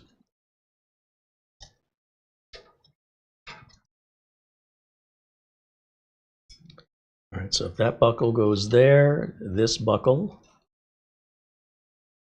come on.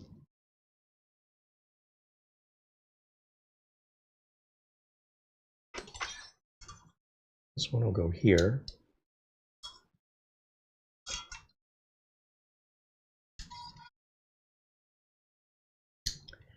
And then I'm going to slide this down between the two towers.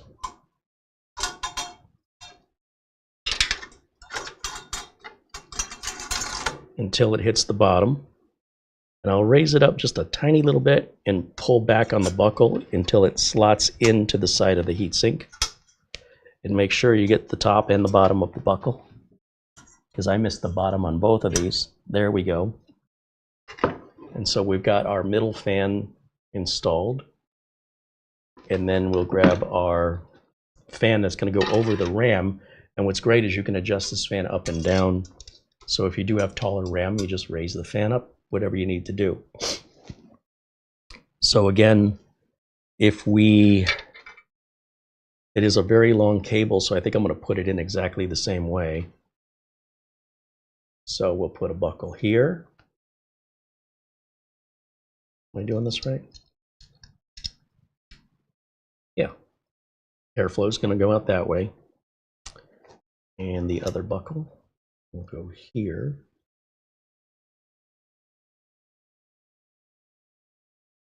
And just to keep my wiring as simple as possible, well, it's not going to look that pretty. We'll just add the splitter. I might take it off. I don't know. But for right now, just for testing, we'll put this fan on, put it over the RAM here. It is very, very close to our power cable because this is a mini ITX board. So oddly enough, the fan is hitting the top of the motherboard power, 24-pin power cable. So I will get it down as low as I can and then lock it in. And I will grab the fan splitter and plug each fan here into the fan splitter. Doesn't matter which fan plugs into which end of, or sorry, which of the two female plugs. They're equal in every way.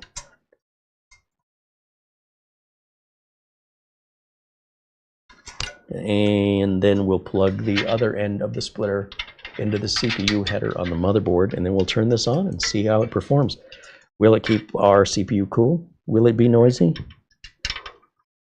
Place your bets.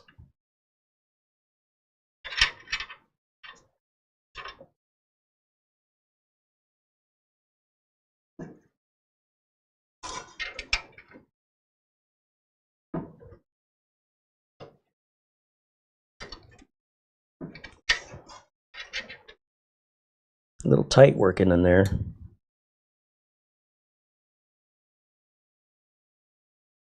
Just trying to get the other fan power on the other side of this, the other splitter. Come on. It is a tight fit.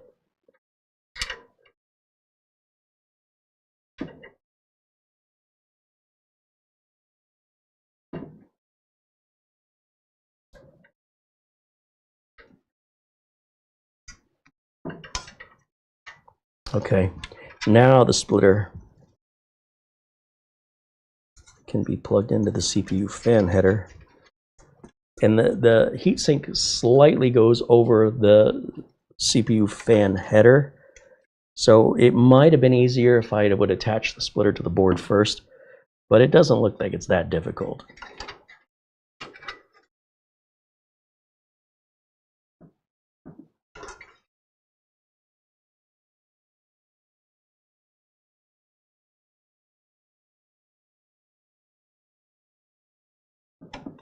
That's it. It wasn't that hard. Okay, so we've got that on. Done with this. Let's grab power and HDMI. Here's my HDMI cable here. Suppose I should plug internet into this just because. Grab an Ethernet cable and plug it in. And I need a keyboard and a mouse.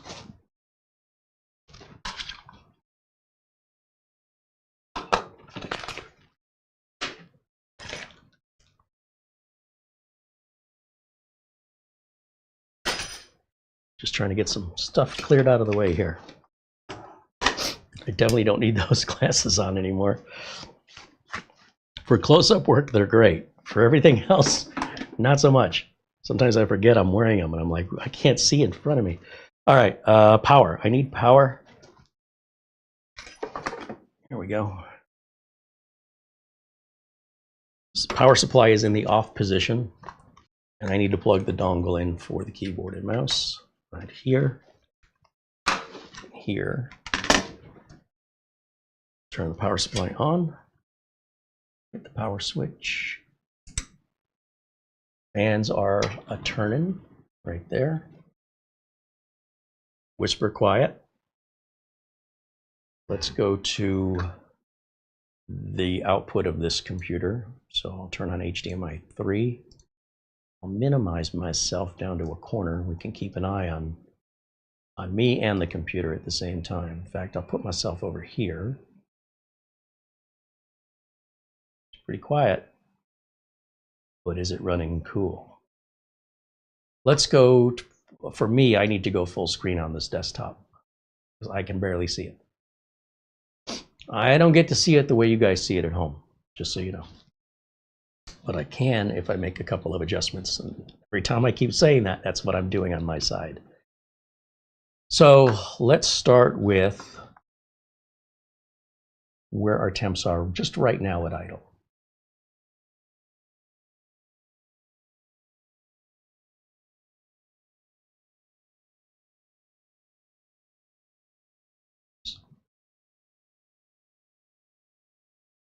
Oh, those are looking really, really good. Really good. Too good. Suspicious. Let's start Cinebench and beat the heck out of it. See what happens.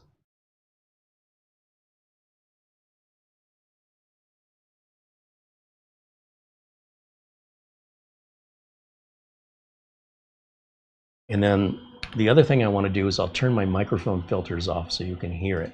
They absolutely have made more noise, but so far a lot quieter than what we were hearing yesterday. So let's turn this off here.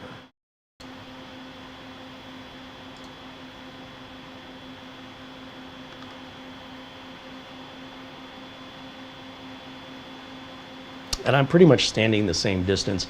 In fact, if you're curious, if you're skeptical, as I normally am, let me stop the test and listen to the fans.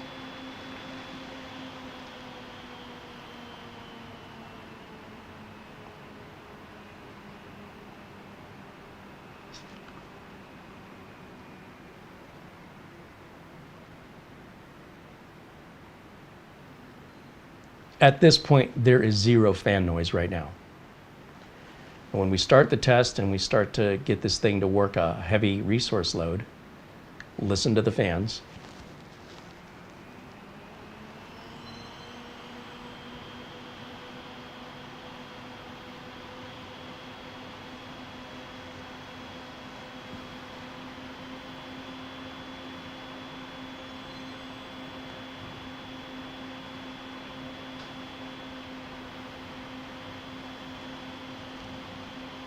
That's so much better. So much better. I don't have a decibel meter, but that's clearly at least half the decibels of the noise the single fan was making on that SilverStone.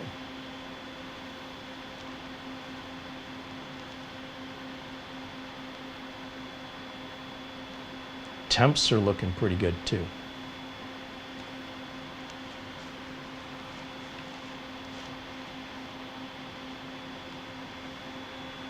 We're watching, this is our current temps in blue.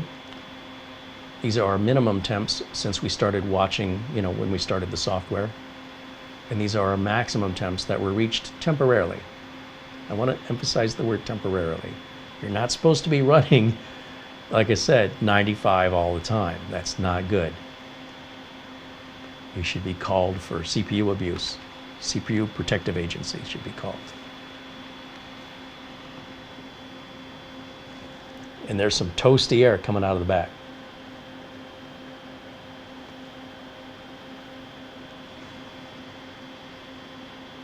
It's performing, is that performing better than the SilverStone? I think it is. I have to go back to yesterday's video and look at our results. I can't remember.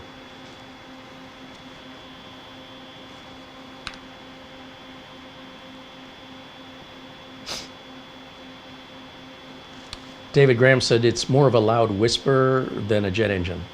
Yeah.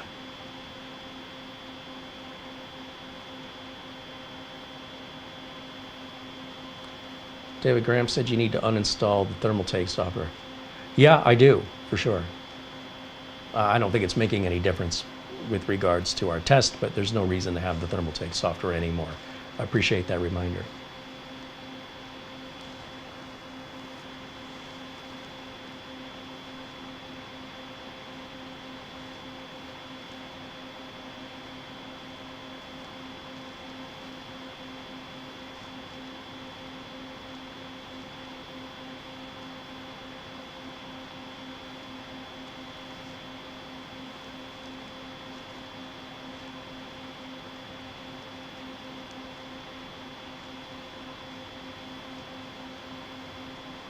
Jack Kugelmess with a $6.99 Canadian dollar contribution in Super Chat. Thank you, Jack.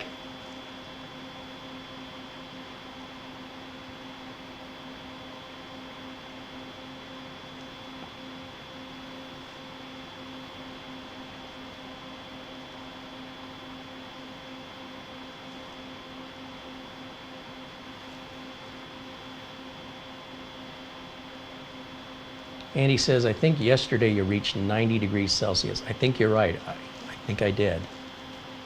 And how are we doing?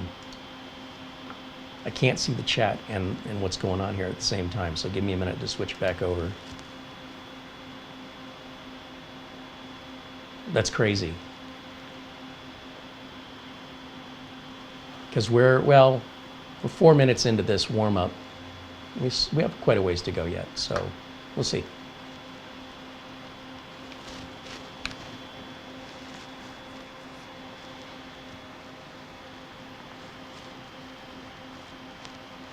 And it doesn't look bad, you know what I mean? Like, it's nothing to really look at. It's nothing to turn away from, the cooler. It looks fine in there. And the panel, when it goes on here, it won't be transparent, so no one's going to see it anyway. It won't be in our way. It's obviously not getting too loud where it's annoying. Installation was pretty easy, and the price is unbelievable. It seems too good to be true, right? Or is it just me? Doesn't that seem like that cooler is about 50% less than anybody else's and performs better and is easier to install? If not just as easy to install, depending on who we're comparing it to.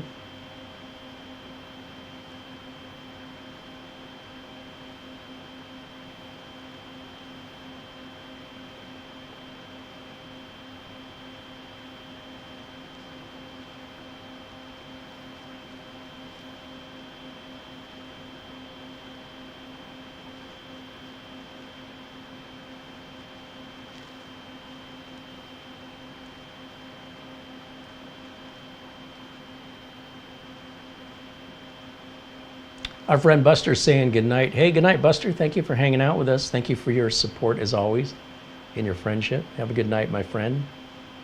Look forward to talking with you soon.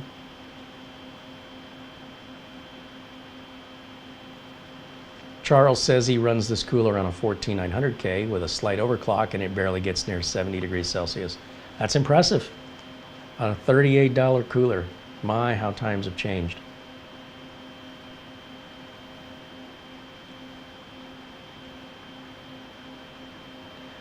Something crazy say these chips are designed to run a little hot. That is correct. That is correct, but not too hot. There's a difference. There's a difference. When you stick your hands under the water and it's a little hot, you can still wash your hands. When you stick your hands under the water and it's scalding hot, you're probably going to injure yourself. So the details are, the devil is in the details of what you just said there. All right.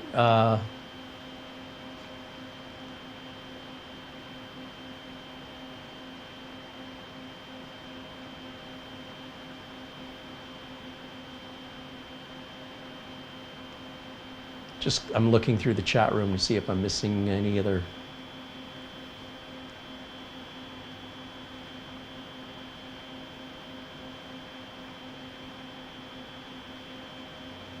Stock trader was trying to help me out picking the standoff. He said the red ones. Sorry, I just saw that, but you are correct. It was the red ones.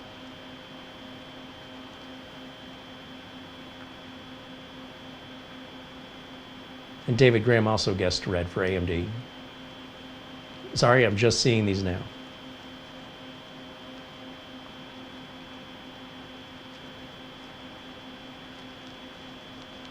Andy says, impressive. So far, the CPU has not gone over 83.6 degrees Celsius.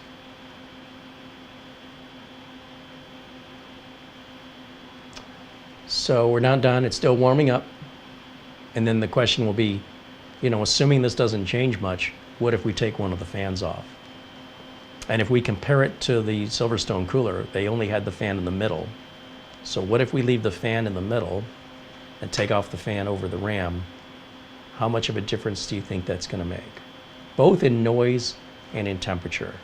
My guess is the noise is going to be imperceptibly the same, and the temperature will go up by about 3 degrees Celsius, our max. But I could be wrong. I'm just guessing based on a whole lot of experience, but not with these specific parts. So my experience may not apply here. I don't know.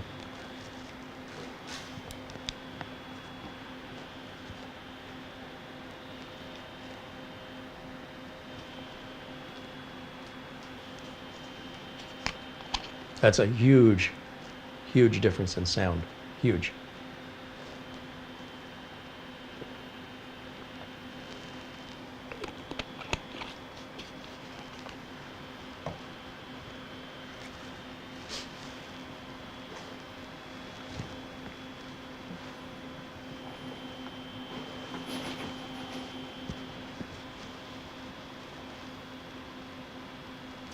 David Graham says, it looks like you found your new favorite cooler. Well, I don't know if it's my new favorite cooler. The installation could be a little easier. The thermal compound is definitely not something I would use again. I would just throw it away. And we're talking about my comfort level here. We're not talking about, you know, measuring the actual thermal efficacy of the material. It's more about how much struggle it is to get it spread out, how much time I'm spending to just get it done quickly. It's easier with the application of the thermal compound and the time it takes and the evenness of the coating could be done in a quarter or less of the time that I spent doing it. So for the price of some inexpensive thermal compound, I'd rather buy that time back. But that's my personal preference. The mounting technique, it could be a little easier, but it's not terrible. And the price, I mean, nobody's even close to the price on this. So it's not replacing the looks that most people, home users, would go for. They probably wouldn't like the look of it. It doesn't have enough RGB on it. Oh, fans are slowing down. Test must be done. Let me go full screen again.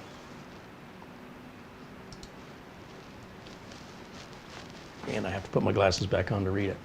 Our maximum with this cooler, 84.8 is the highest. I mean, that's pretty, excuse me, that's pretty significantly different. Let me screen capture this. Let's do, oops. Function. Print screen, paint, paste.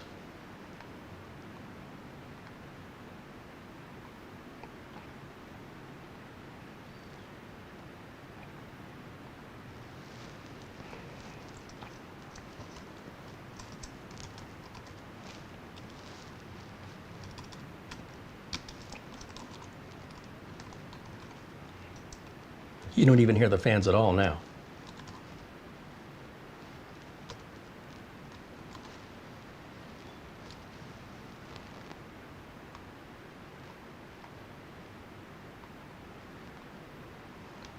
Okay, let's shut it down.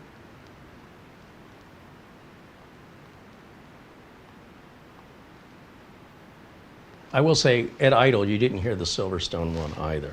It was also silent at the desktop. So I guess I'm going to take, let's go full screen over here. Whoops. Full screen. Let's go ahead and take this fan off, so we'll just leave the one in the middle, just like SilverStone did.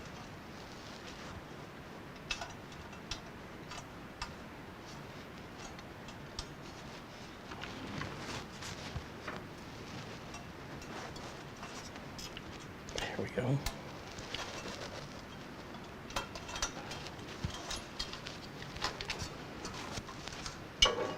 I'll just unplug it from the splitter. Okay, let's set that down. See how it performs with one fan, both audibly and, of course, what the actual cooling value is. Turn this back on. And we'll come back over to put myself in a corner here.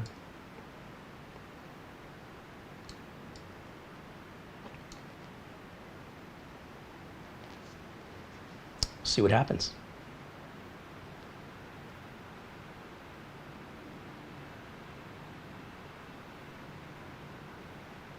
Arnold wants to know what the BIOS settings are for the fans. The BIOS are at default settings, as I keep talking about. Stay out of your BIOS and leave it alone, especially when you're servicing other people's computers, or the BIOS changes you made may come back to haunt you at some point in the future, weeks, months, or even years. And then you're going to have to remember what you did. I hope you took notes, and I hope you have a good system to find those notes. If you leave the BIOS settings alone, you'll never be haunted by them. So to each their own on that. Enthusiasts will do things that would get you fired in corporate America if you started pulling that kind of stuff. It needs to run right at default settings, period. If you have to massage it to make it work, that's not going to work in corporate America. That only works for a home user who apparently finds some sort of joy in that, because for me it's annoying. So all BIOS settings and everything you see me do, unless I otherwise state it, they're always going to be the default settings.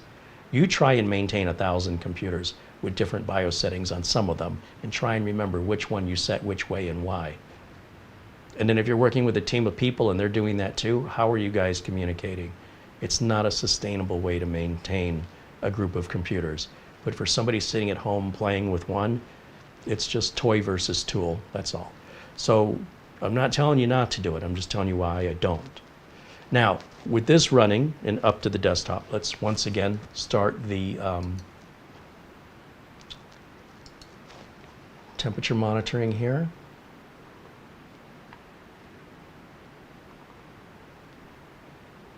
I'm leaving the filters off on the mic so you can hear. There's nothing to hear. The fan's completely silent, as it was before with two of them.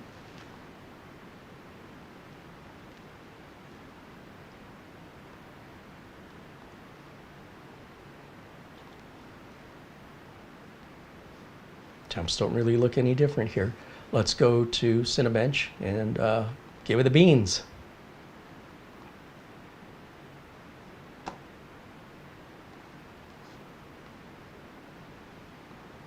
Here we go. Let's sausage.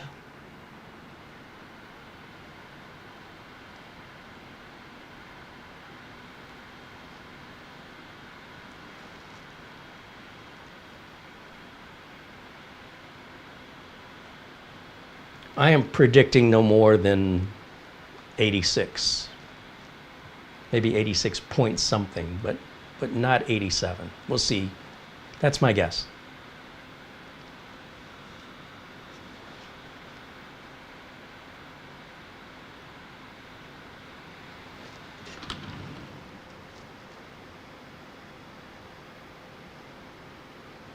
Does make a difference in the fan noise. It's quieter, much quieter than I thought it would be.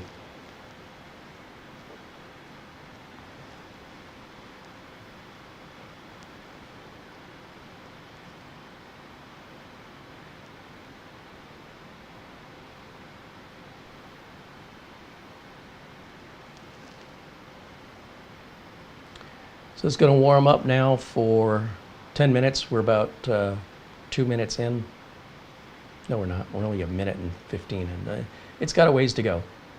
Got plenty of time yet to see if I'm wrong.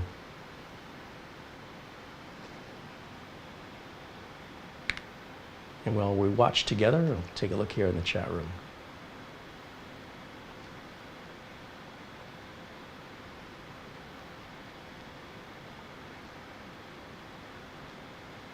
Charles says he's going to predict 86.5.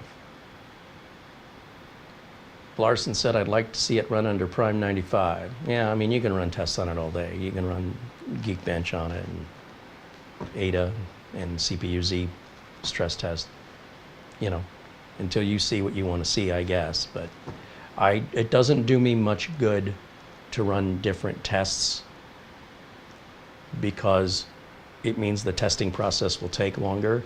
And then if I don't follow the same tests moving forward, then it devalues all of the content I'm creating if I'm not doing it all the same. How can we compare two things but change the tests that we're comparing? You can't. It makes all the other testing invalid. So it's impractical to run all the tests every single time because a viewer has a preference. I have my preference for my business that I have to rely on for me to be, you know, for my customers to be happy. And if that's not good enough, I'm sorry. But the reason why we don't do that is, again, we would have to do that on every single system, or you wouldn't be able to compare what we did 2 years ago to what we're doing today.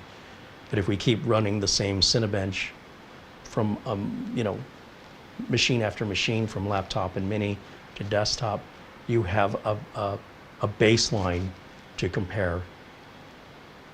But if you keep switching the testing up, every time we change testing procedures, it throws away all the old testing procedures for comparison purposes.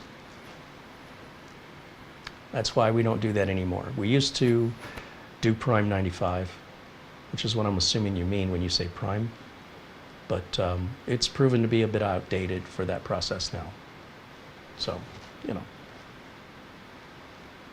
there's a logic to it. It's not an emotional feeling. It's a business decision.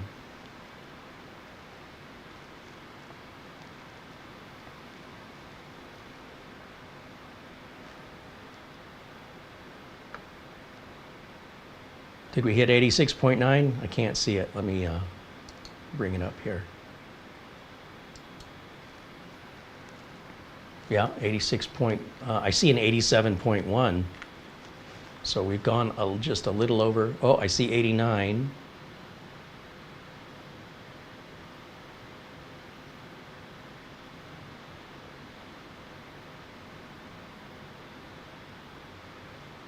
And we're not quite halfway through the warm-up, so it still may climb yet. And then we can take those final results and compare them to the ones we just did in the same environment with the same equipment and the same test.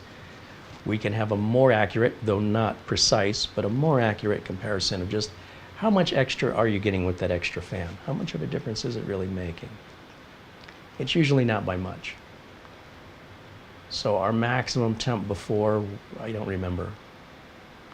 I've already forgotten what it was just before we started this test. Is anybody in the chat room? Or can you guys rewind the video and see what it was at? And compare that max temp to this max temp. Is it 6 degrees? 5 degrees Celsius difference? It's not much. But it, you know, it may grow, so we'll give it some time just to see where that where the apogee is here.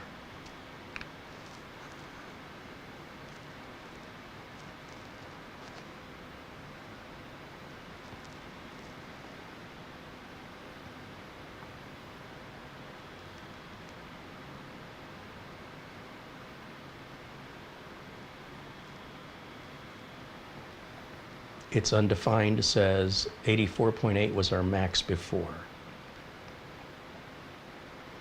And Andy's saying 84.9. Okay, so just under 85.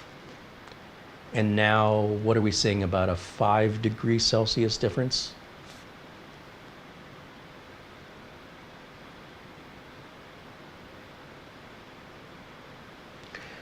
The reason behind my demonstrating this is I feel like I talk till I'm blue in the face and people don't listen. So if I show you, maybe it'll get through. What do you think will happen if we take the second fan out? How much of a temperature difference do you think it'll make? Probably a lot more than 6 degrees, right? So when I tell you, you add more fans to your case, you're probably not doing anything to really cool it in any meaningful way. And you're also adding more heat because your power supply has to produce more power, generating more heat. Each fan motor generates heat. And you're adding heat to your case that you're now countering with the fans you're adding by adding more heat with the fans. Like, people don't seem to understand the point of diminishing returns. So if this $10 fan is making a 40-degree difference in our cooler performance, and the same $10 fan added to it, which has doubled our cost, does that give us another 40 or 50 degrees difference? No, maybe only gives us 6 degrees of difference. What do you think happens if you add a third $10 fan? Now you spent $30, and the first fan gave you, let's say, 40 degrees cooling performance. The second fan only gave you 6 degrees of cooling performance. Each fan is doubling your cost. Each fan is adding one more point of failure, one more point of noise, more cabling. It's costing you more money. What do you think happens when you add a third fan? And a fourth? And a fifth? The price is fixed, but what you're getting for your money is reduced. Every single time you add another fan, you're reducing what the fan value is. So if we wanted to run this with one fan, we can. There's no problem here. So far anyway, there's no problem with one fan. Because we've got it, and it's only a $38 cooler and it came with the 2 fans, why not use it? As long as it's not too loud and you don't mind using the splitter or running 2 cables and dealing with potentially another fan that can fail, go for it. It's your choice. But it is a choice. It's not a requirement. And if you choose to add other fans into your case that are essentially just adding noise and working as a vacuum cleaner so that you have to dust out your case more often with the pet hair, if you have a pet, the dust buildup, you just made a pretty expensive vacuum cleaner that really didn't do what you wanted it to do. It did the opposite. Because if you're not regularly cleaning it, what you're doing is you're encouraging the accumulation of buildup inside from just the atmosphere you're in, dust and other materials in the air, that rests on the components. That insulates the components in the same way that you will put on a jacket before you go outside when it's cold. So if you are like Mitch and you take your computers out every 6 months and dust them, then you wouldn't need the fans to begin with. And if you added those fans, you might be adding them simply because you're not dusting it enough, but by adding them, you're going to make the dust multiple times worse. And dusting, it's free. Adding the fans is not. So what I'm trying to get across to you is what's called the point of diminishing returns. And people they just keep thinking more is better. If you have a headache and you take a couple Tylenol, that's good. Take the whole bottle of Tylenol, that's bad. You put in 5 quarts of oil in your car, assuming it takes 5 or 6 quarts, that's good. Put in 15 quarts, that's bad. You enjoy eating your trick-or-treat Halloween candy, that's good. Enjoy eating it all before you go to bed at night, all at once, not so good. You like a drink of alcohol? That could be good. Do you like to drink the whole bottle till it's empty? Not so good. It's pretty much life, man. In every aspect of life, I can't think of one exception. Not even money. You don't know what problems are until you get a lot of money. All right, at least so I'm told. How would I know? Let's go to full screen, see what our end results are. Maximum temp, we did hit into the red here, didn't we? We got 90.9. Let's just round it up to 91. And on our previous test, we hit, what do we say, 85? So 6 degrees Celsius difference. But again, what if we take the other fan out? Will it still be a 6-degree difference? No, it's probably going to be a 40-degree difference. So that first fan is a great value for the money. The second fan, for the same amount of money, let's say we're buying fans, doesn't give you as much back for your dollar. And a third fan gives you even less back, but the same cost of the fans. You're spending more and more, you're getting less and less. I'm a terrible businessman because I would never think to do that to a customer, but these marketing companies are taking advantage of so many people who just believe this stuff because they're enthusiasts. Yeah, they're enthusiastic about spending their money. I mean, it's not that I don't enjoy spending my money, but I like to be able to, if I buy a meal for $20 and I say I'd like a second meal for the same $20 and they bring me half as much food, I'm going to get upset about that. Why did I get this much for $20 the first time, but I only got that much for $20? Now let me get a third plate for $20, and now it's got even less food on it. It's like they keep reducing the amount of food. It's the same thing. How are you guys okay with, those of you who are, how are you okay with that? How do you justify that in your mind? Because I can't. I absolutely refuse, and I would not make any attempt to suggest to a customer they should waste their money on diminishing returns. That's just me. All right, let's get a screenshot of our final results here, and let's call this, let's see, we'll do our print screen.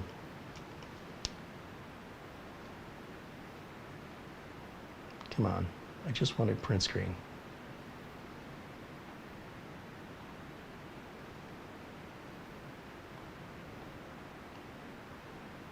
I didn't want to draw it.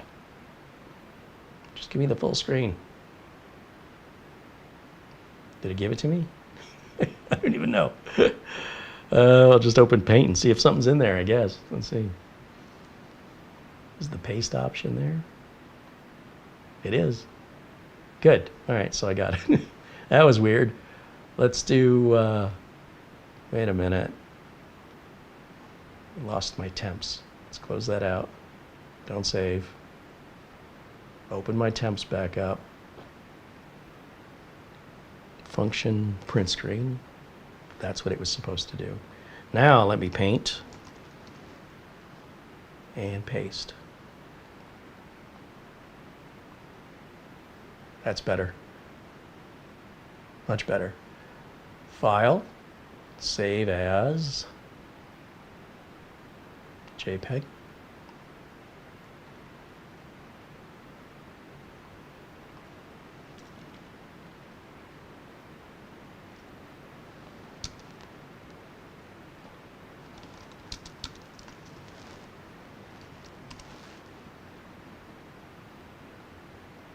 All right, so we've got that recorded. But even at 90.9, it runs fine on one fan. That's my point. It runs better with two. But as long as you're under 95, and especially if you're under 90, once that number goes into the red, you are causing an extreme use of the CPU, but it's only momentary. Now, if this was reading 90.9 throughout our average, we got a real problem. We're going to degrade that silicon really quick. So in this scenario where it just bumped, most of these were well in under 90. Every one of these was under 90, so this was just the package, I guess. Yeah, it would run fine with one fan. No problem. No significant degradation to the chip. On the other hand, it comes with the other fan. It doesn't seem to hurt using it. But I wouldn't go out of my way to add another fan to a cooler you already have. And many people know when I buy a Mugen 6, I never put the second fan on. It's completely a waste of time. And every fan you add, you will eventually have to replace. It will fail on you. Give it enough time. The more fans you have, look, if you have a motorcycle, you only have 2 tires that can go flat. If you have an 18-wheeler, you have 18 tires that can go flat. Which one of those two are more likely going to experience a flat tire more often? Let's not talk about the consequences of the flat tire. Let's just talk about statistics and odds. Then we can talk about how much do 2 tires cost versus how much do 18 tires cost. That's where the analogy stops. Don't take it in any other direction. All right, with that, let me close this, and let's close this, and we'll shut this down. Oh, and if you were wondering, if you didn't watch yesterday's video, just to verify that everything I'm telling you is accurate, you can see our Ryzen 9 9950X3D processor right there, our 96 gigs of RAM right there. And with regards to turning on any RAM overclocking, that really depends on you. I don't turn it on for any of my clients, but I would not turn it on until all these tests are complete, because if you turn it on too soon and you start running into issues, they may be the issues you caused by turning that feature on. So make sure that everything's running like it's supposed to before you turn on any overclocking. Otherwise, it's going to be very hard to diagnose if you just caused that problem or if the problem was there before and is unrelated. It can make your diagnostic frustrating and very time consuming. So take your time. Be assured that you have a stable, reliable system. And when you're convinced this thing is solid as a rock, feel free to turn on your XMP or DOCP overclock on your RAM. Then, if the system behaves differently, it's a super fast diagnostic. You know it's your RAM overclock. You know you caused it, and you know how to fix it. It takes 2 minutes to figure that out. But if you do it any other way, you're on your own, man. You enjoy that because you just made your life miserable. Unless you're lucky and it all works right out of the gate, in which case you're just a better gambler than I am. All right, now let me shut this down, and then we'll go back over to camera 1. And yeah, it just puts us over the 2-hour mark for today's show. So if you have any questions for me or questions you've asked earlier I haven't seen, this will be a good time to ask, because that'll wrap it up. I think we are going to stick with this cooler. The overall summary is it's a great cooler. At $38, this really does feel too good to be true. I wouldn't believe it if I didn't see it with my own eyes. That's how impressed I am. Again, for me to put this back in a box and mail it to any of you in the United States will cost me as much as the cooler cost. And that was with free overnight shipping with my Amazon Prime account. So I ordered it last night, I got it today. That's over $100 worth of shipping just to get it overnight. And if I were to ship that to you UPS ground, the cheapest way I could go, it's going to be at least $35. At least. And that's if I ship it the way it was shipped to me. I just slap an address label on it, no tape on the box, no outer box. Just exactly the way, just slap an address label on it and take it to the post office. You're looking at about $30 in about 5 days, depending on where you live, depending on the distance, just to cover the postage. So when I tell you this seems too good to be true, how does the math work on this? It's got to be something that only functions at scale, because I couldn't make any money. I'd be losing money. So if you're wondering, are these Thermalright coolers okay to purchase because they seem too inexpensive? I got to say, yeah. I got to say they're actually pretty darn good. Are they the best cooler I've ever seen? No. No. Are they the best cooler I've seen for the money? Yes. Best cooler for the money, hands down. But they're not perfect. They're not the best cooler money can buy. Best cooler you can buy for the money? Absolutely. And I would just, from this point forward, just not use the Thermalright thermal compound. Just toss it in the trash. Just too difficult to apply it.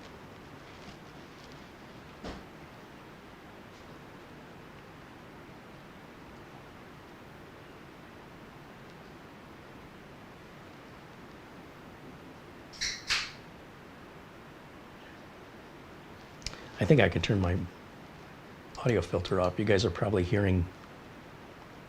I wouldn't be surprised if this microphone is picking up Mara opening up a can of soda in the other room.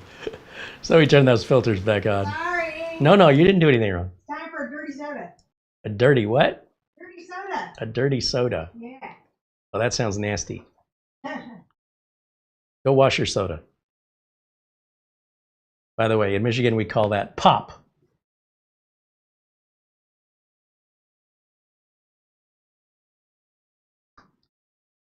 Charles says it's still cheaper to replace a fan than to replace an all-in-one.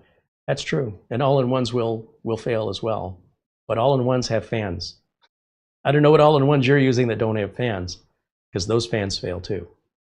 It's not like you're saying you can get away from a fan failing by using an all-in-one, right? The all-in-one has fans. But the all-in-one also has a water pump, and when the water pump goes, as it will on every car, these water pumps will fail. And when they fail, you're replacing the whole thing on a sealed unit. And if you built a custom unit, you know, it's easy to spend $2,200 on a custom liquid cool loop. You know, if you're doing your graphics card, your CPU, reservoirs, the fluid, yeah, $2,200 just on the coolers, on the cooling system, I mean. And then you can change just the pump. Some people really love the looks, though. They want to see that scientific test tube looking science experiment in a computer that has nothing at all to do with that. It's completely irrelevant. I don't know. It's putting hubcaps on a lawnmower, man. I don't know what to tell you.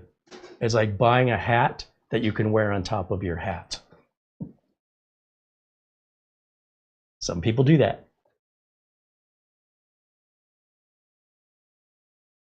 William Kaiser says it's also called pop in Jersey. Yeah. See, Jersey's got it right. Thomas wants to know if we can put all 3 screenshots together on the display. Did I take a screenshot of yesterday's Silverstone? Not sure that I did.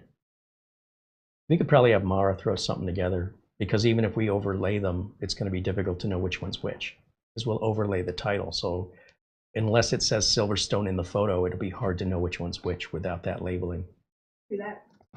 Get to work. Send me the picture. Oh, I have to put them up on the NAS. Huh? I'll do it later.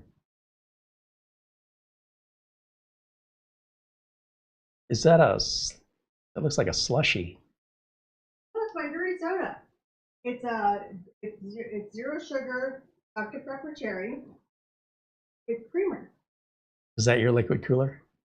Kind of, yes. I think you're going to spring a leak later. Mark Leibowitz says, I don't much like dealing with liquid cooling either, but are there any CPUs that really do need liquid cooling? Generally speaking, on the consumer side, no. I mean, it depends how much room you've got to work within the case. Liquid coolers are often a solution when dealing with smaller, tighter cases that maybe are thinner. So this case is pretty wide, so we can get a pretty good sized cooler in there. But on the previous little mini ITX case, it'd be very challenging to put a high-end CPU with an air cooler in a case that small. There's just no putting 10 pounds of crap in a 5-pound bag. You'd have to put a liquid cooler in there in that scenario. So as far as that goes, you know, they make air coolers that perform just as well, if not better, than some all-in-ones. And if you're overclocking, all-in-ones may be just an overall better solution, because a lot of people are building computers for the look of it. Like, how well does it run? Doesn't matter. Which CPU do you have? Whichever one's most overclockable. And you ask people, what do you do with the computer? And they just, it's like you have a neighbor who just tunes their car in the garage all day, but you never see them drive the car outside of maybe driving it around the block to test drive their tune. And they pull it back in the driveway and they tune it some more. And they tune it some more. And they do this day after day, week after week, month after month. Sooner or later, you realize they don't have that car for the same reason you have your car. Their car, they might lower the suspension because it looks better. And if you have a ride in it, it's the most uncomfortable car you've ever been in, as you feel every bump in the road. And you think, oh my gosh, how could you possibly go on any road trip in this car? I was saying a road tripping car. Well, how do you get anything done when you spend so much time working on your car? Because this is how I want to spend my time and my money. I can't wrap my head around it. I don't have that kind of time or money, and cars don't last long enough to make it worth the investment. When they go to trade that car in, the blue book value will not change. With all those modifications, it will not benefit that person. They will not get any of that money back. It's all flushed down the toilet. But you could say that about gambling, and you could say that about entertainment. When we went to the movie theater and we saw the Have Fun, Good Luck, Don't Die movie, that was $65 I won't get back. In exchange, I got a great movie-going experience for a couple of hours. I got some popcorn. We got a couple drinks, Kit Kat bar. I'd say once in a great while, it's a nice treat. But I don't do that every day. Some people will spend $35 to have a $15 meal delivered to their door every day, and they make less money than I do. And I say I can't afford that.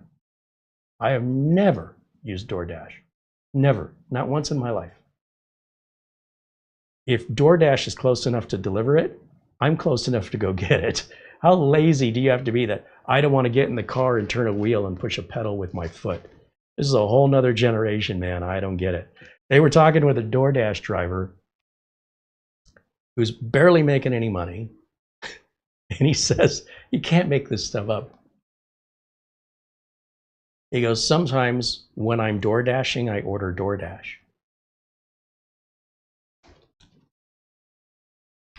Say what now?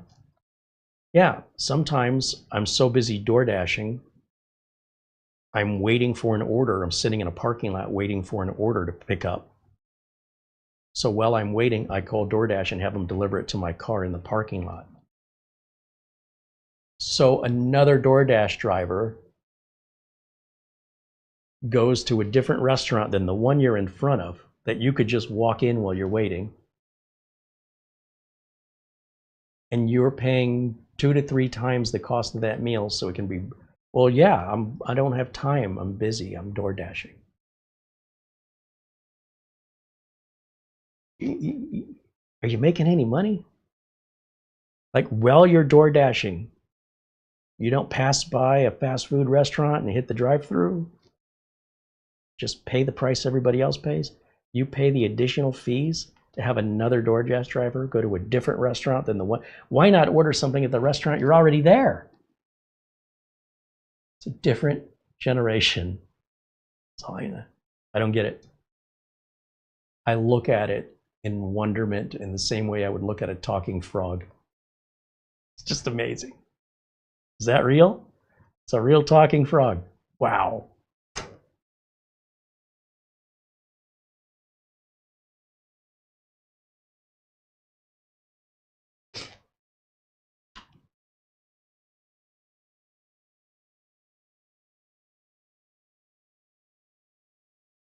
Mark Leibowitz, who runs a computer repair and sales shop similar to what I do, he's based out of Chicago. He says, I build business PCs, and when I build PCs at all, I'm strictly function over form. Gamers don't generally seek my services unless they screw up and need help. Yeah, I think that's a universal truth for anybody in this business. We're not making money from gamers. No. And if we are, it's not regular, consistent money. It's like a one-time thing. They need help with something. And now they're desperate enough where they've tried everything and they need to. I mean, look at Greg Salazar's channel. He does great fix or flop series of videos where it's mostly all gaming machines. And a lot of it's people buying sketchy parts off Facebook or installing things incorrectly. It's not a business called. It's always a gamer every single time. And the gamers are thinking they're saving $1 by buying used parts, and they're getting burned every single time. Greg is looking at another system. I think the very first place he's learned to start is, where did you get these parts? eBay, OfferUp, Facebook Marketplace. I already know the problem. You're never going to hear that from a business. Well, you'd be surprised, but it's pretty rare anyway.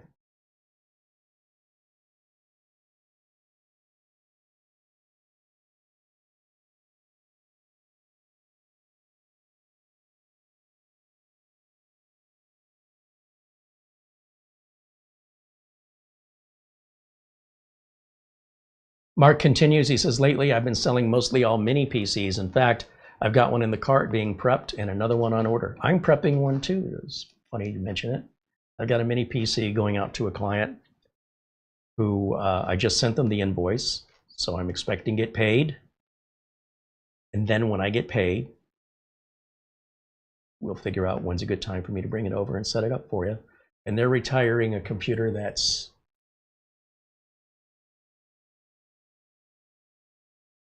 sixth generation Intel. It's like long overdue. Maybe a 7th gen, but it's Windows 10.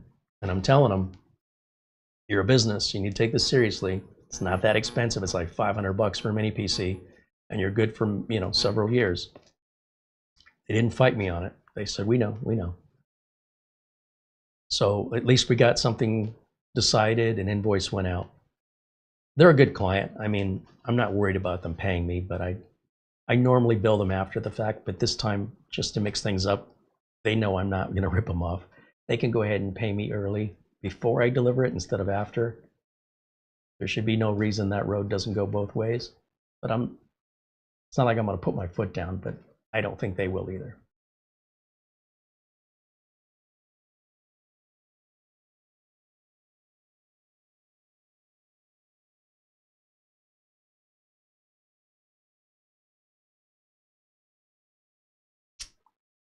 Somebody was making a Gen X video, and they said they found some retro clothing from name brand designers, and they didn't know how to pronounce Jordache. So this girl's like, these are Jordachis? Aren't these cool? And, you know, we're just like, how would you explain to her how to pronounce it? And I just thought, did you ever order from DoorDash? You should do it when you're wearing your Jordache. I got to do DoorDash in my Jordache. See, we used to order from DoorDash back in the 80s, but we pronounced it differently. I just amuse myself all day. It's free.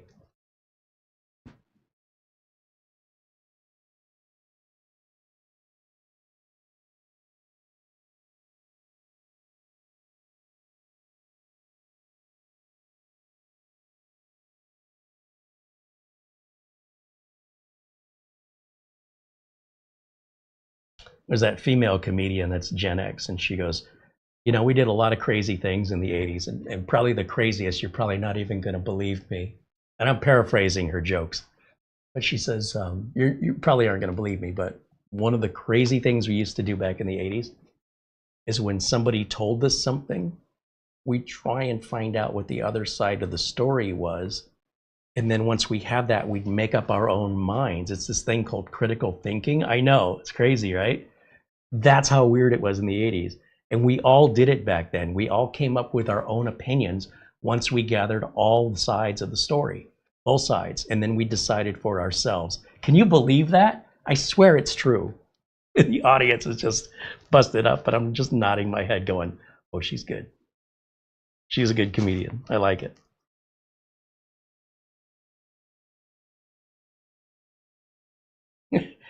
Phil Stott wants to know, if you're Gen X, how many Nagas have to be skinned to make a Naga hide coat? Naga what? That was a funny Mad TV skit. The lady that's like shopping and looking at a chair, and it's Naga hide. Naga what? Naga hide. Naga what?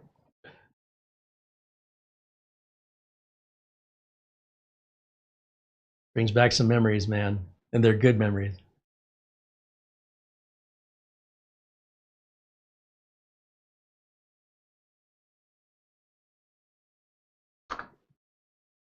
Let's Google it. What is Naga hide? Naga hide is a popular brand of durable artificial leather, or pleather, made from a knit fabric coated with polyvinyl chloride or PVC plastic, known for its resistance to stains, water, and abrasion, making it ideal for upholstery and furniture, healthcare settings, and automotive interiors. It was developed in 1914. It's famous for its tough, easy-to-clean properties, and was once marketed with a humorous campaign featuring mythical Nagas that shed their hides. I never heard of that before. That's pretty funny. It sounds terrible, doesn't it? The same thing they made parachute pants out of, I'm pretty sure. Good times. Simpler times. Life wasn't so complex.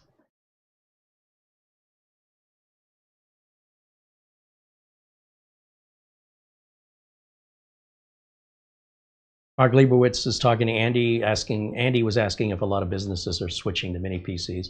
And Mark mentions he does see a lot of the businesses moving towards mini PCs, but they usually buy the HP, like the business mini PCs. The HPs, Lenovo's, and the Dells that are the 1.7 liter, you know, the flat rectangular box. We've shown them here.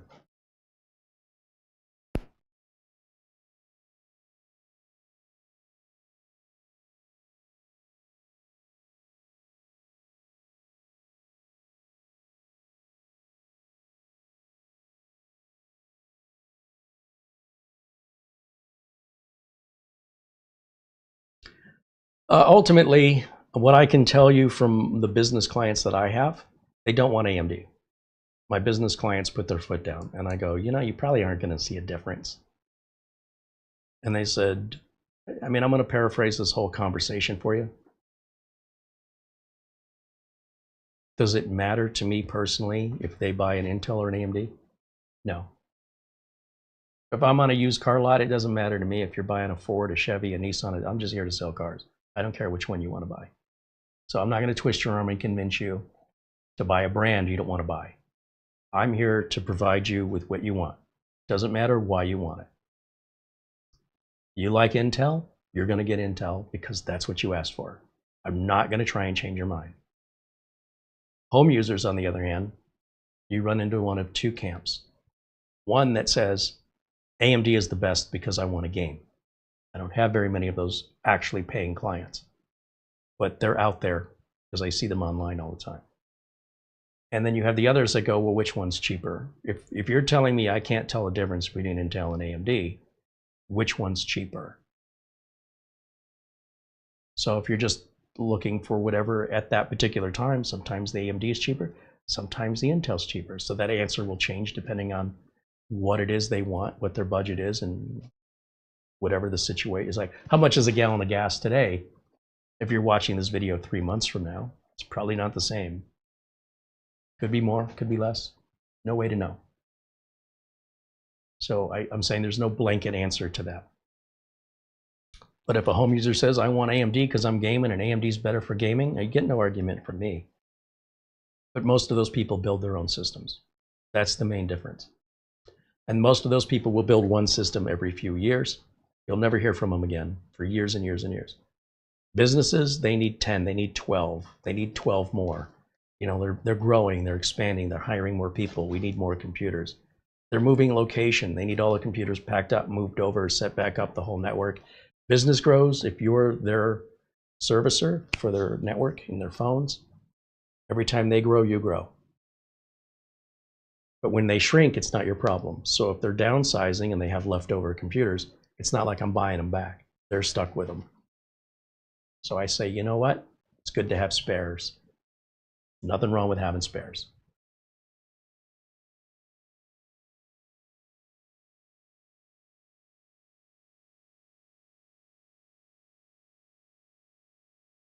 Oversteer says, Carey, I like when you open up a new product, go through it, set it up like you would without reading the instructions. Have you ever thought of picking up a Mac Mini and unboxing it?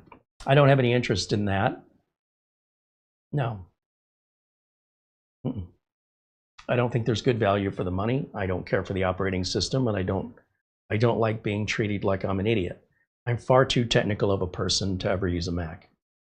If you're not a technical person, or you prefer to not be technical, I see why it has so much appeal to so many people. It's, in my opinion, a lifestyle choice, but it's not my choice. Maybe if there was a lot of money I was getting paid to entertain that, I might consider it, but it'd have to be a lot of money because it's nothing I do in real life. So for entertainment purposes, to spend that amount of money for something that I think is overpriced and too restrictive goes against everything about the honesty and transparency that I stand for here. Would never promote Apple products. just not a company that I share values with on so many levels. And besides, there's plenty of Mac Mini unboxing videos. I mean, at this point now, YouTube has become so saturated with content creators that you can pretty much look up anything and somebody's got a video on it.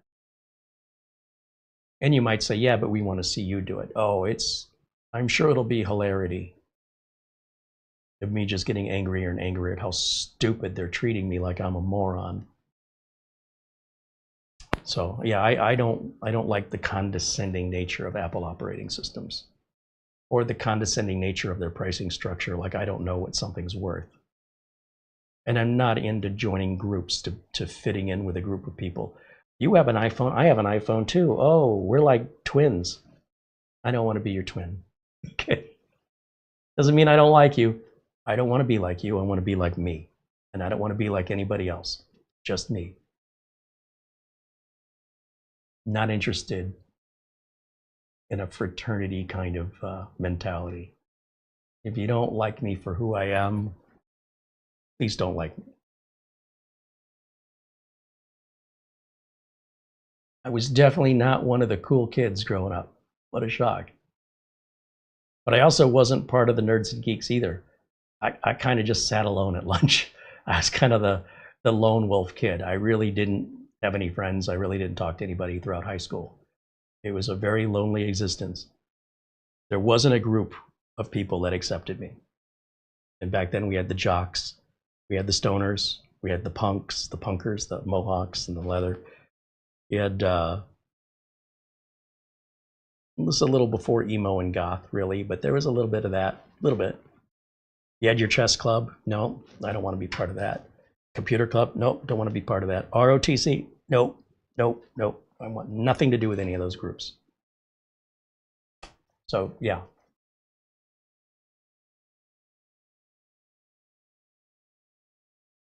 Can't help it. My mother said that's the way I was as a baby. So there you go. Not a conscious decision, really.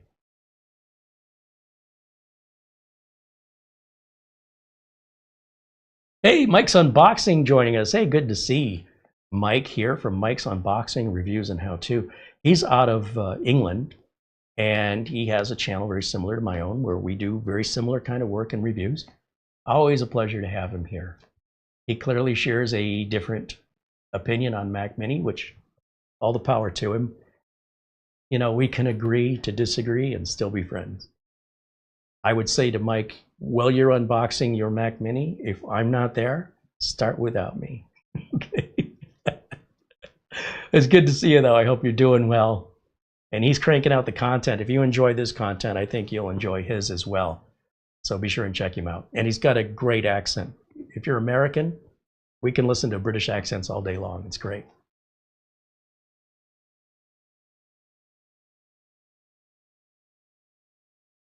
And Martin Hogg, speaking of accents, I would assume has a Scottish accent, like Ben Laird and our friend Buster, Jamie McGregor. It's another fun one to listen to, though sometimes hard to understand. But they know that. They're aware. Thomas McT said cheap gas and muscle cars. Those were the days, right? A little bit before my time, I'm afraid.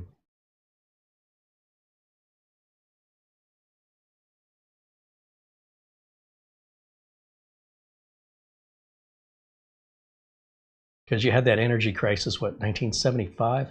I was 7 years old, so I wasn't really into cars. I mean, aside of being from Detroit, everybody's into cars, right, to a certain level. But mine were Matchbox or Hot Wheels cars. All right, Dustin Fuller, this is a great show, as always, Carey and Mara. Thank you, Dustin. And thank you to Mara, of course, for all the work she does and as our administrator here, getting our thumbnails set up, titles, video descriptions, and, of course, answering your emails. If you have an email and you want to write to us, let me put the email address here on the screen. Another one of Mara's clever designs. And Sable the Cat will get back to you as soon as possible, typically within a couple of hours. We love hearing from you guys, so don't feel like you're bothering us. If you want to share an experience, Do you need some help with something? We might be able. I'm not saying we can, but we might be able to help you. No harm in asking. We love hearing from you. And we try to make it very clear and transparent how to reach us. We're not hiding from anybody. We don't use fake names. We don't not show our face. I appreciate that about Mike's unboxing. He shows his face. You don't have to use your real name if you show your face. And if you don't show your face, then you should be using your real name. There should be some way to hold somebody accountable. But on YouTube, I see so many technical videos from so many channels where it's a puppet show. All you see is a pair of hands. And they're giving me reviews and their thoughts. I don't even know who they are. How is that a good, trustworthy point to start with? So channels like Doug Betts, Cyber CPU Tech. Again, Cyber CPU Tech is not his real name, but that's his real face, and he'll tell you his name. He's not, Ask Your Computer Guy, Scott Merrill. They put their face on camera. So if you do both, all the better. If you do one or the other, fine. If you do neither, not good. Not for me.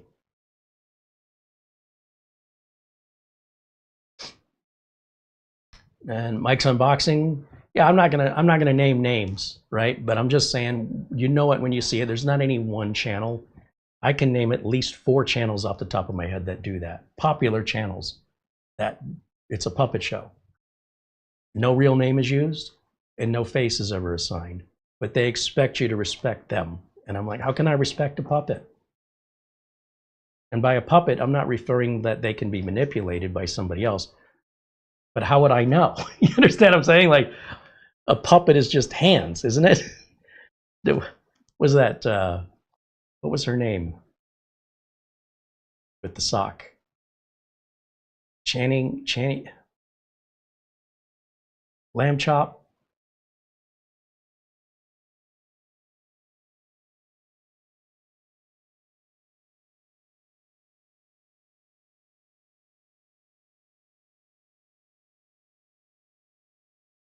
Frank Jimmy said, Sable looks like the meme of the cat filing its nails.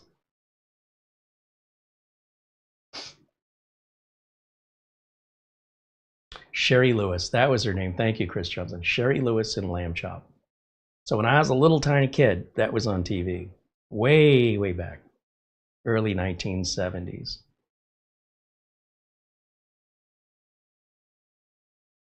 All right, now Mike's unboxing. If we got something to say to somebody, we'll say it to the front of their face, all right? And I'm not going to talk behind any particular person's back, but if they behave in that, if they exhibit that behavior I'm talking about, it's not just one channel. I'm talking about any channel that does that. To me, they're all kind of grouped in the same category as it might be entertaining, but not necessarily trustworthy.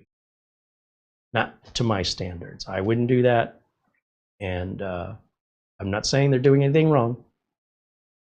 That's what they want to do. But if I was looking for that, I'd watch a puppet show. That's just me. All I'm saying.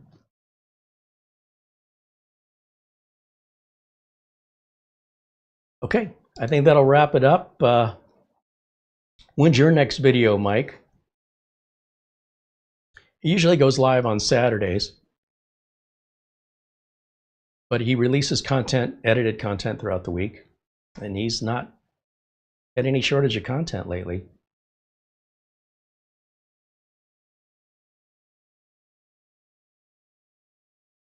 So there goes the cat. She walks around like she owns the place.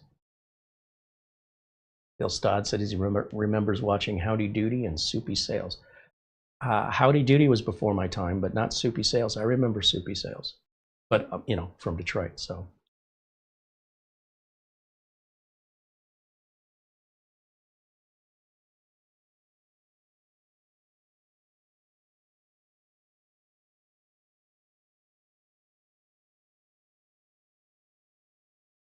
same with Bozo the Clown. Somehow those two were related, Soupy Sales and Bozo the Clown. Whether it was the same show or they were, one would air and then the other, I can't remember. But I remember them being on like simultaneously or together. I can't remember exactly. Mike's Unboxing said Mondays, Wednesdays, and Fridays. He's got his long form. He does short videos on Tuesdays and Thursdays and live streams on Saturdays. When do you have time to sleep? Holy cow. These kids today in their video making nonstop. When I was your age, I was making that many videos.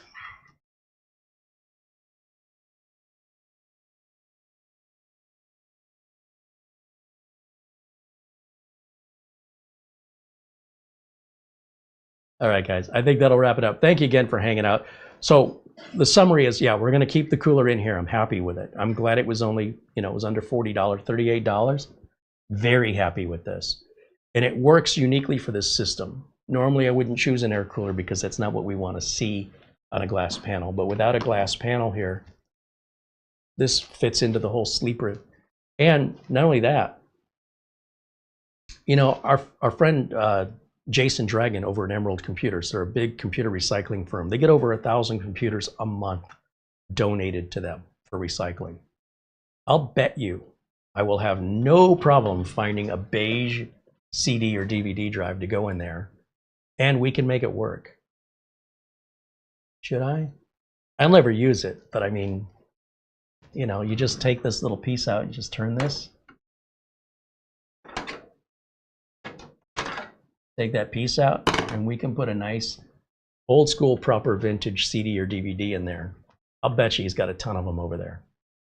And we can put an IDE to SATA adapter. They might even have them with SATA on them already, as long as it matches the color. I know I can buy them in black, but that's not going to work. It's got to be the right color. Should I? Because I kind of feel like that's the cherry on top. I can use something to hold my drink, make it a fancy cup holder. Jim Kenny says, yes, please. All right, well, I'll put it on my list. I've got to get back over to Emerald Computers. I've got a laptop I borrowed because I was looking at a laptop that my nephew was looking for, but it's only a 7th gen. He's going to need an 8th gen. It's this close to being right. So I need to take it back and, thank him for loaning it to me and maybe ask if I can peruse the warehouse, because I'm sure thousands of computers have come in since the last time I was there. And every time I go there, it's like a bunch of different stuff in stacks and piles. And I bet you he's probably got so many Beige optical drives. I can't imagine a better place. And, if you look on eBay or somewhere, someone's selling a vintage one for $80, I bet you he'll sell it for $5 just to get rid of it. So keep that in mind too when you're looking for certain things. There are places that will gouge you because something is vintage. And then there are recycling centers that'll sell it by the pound.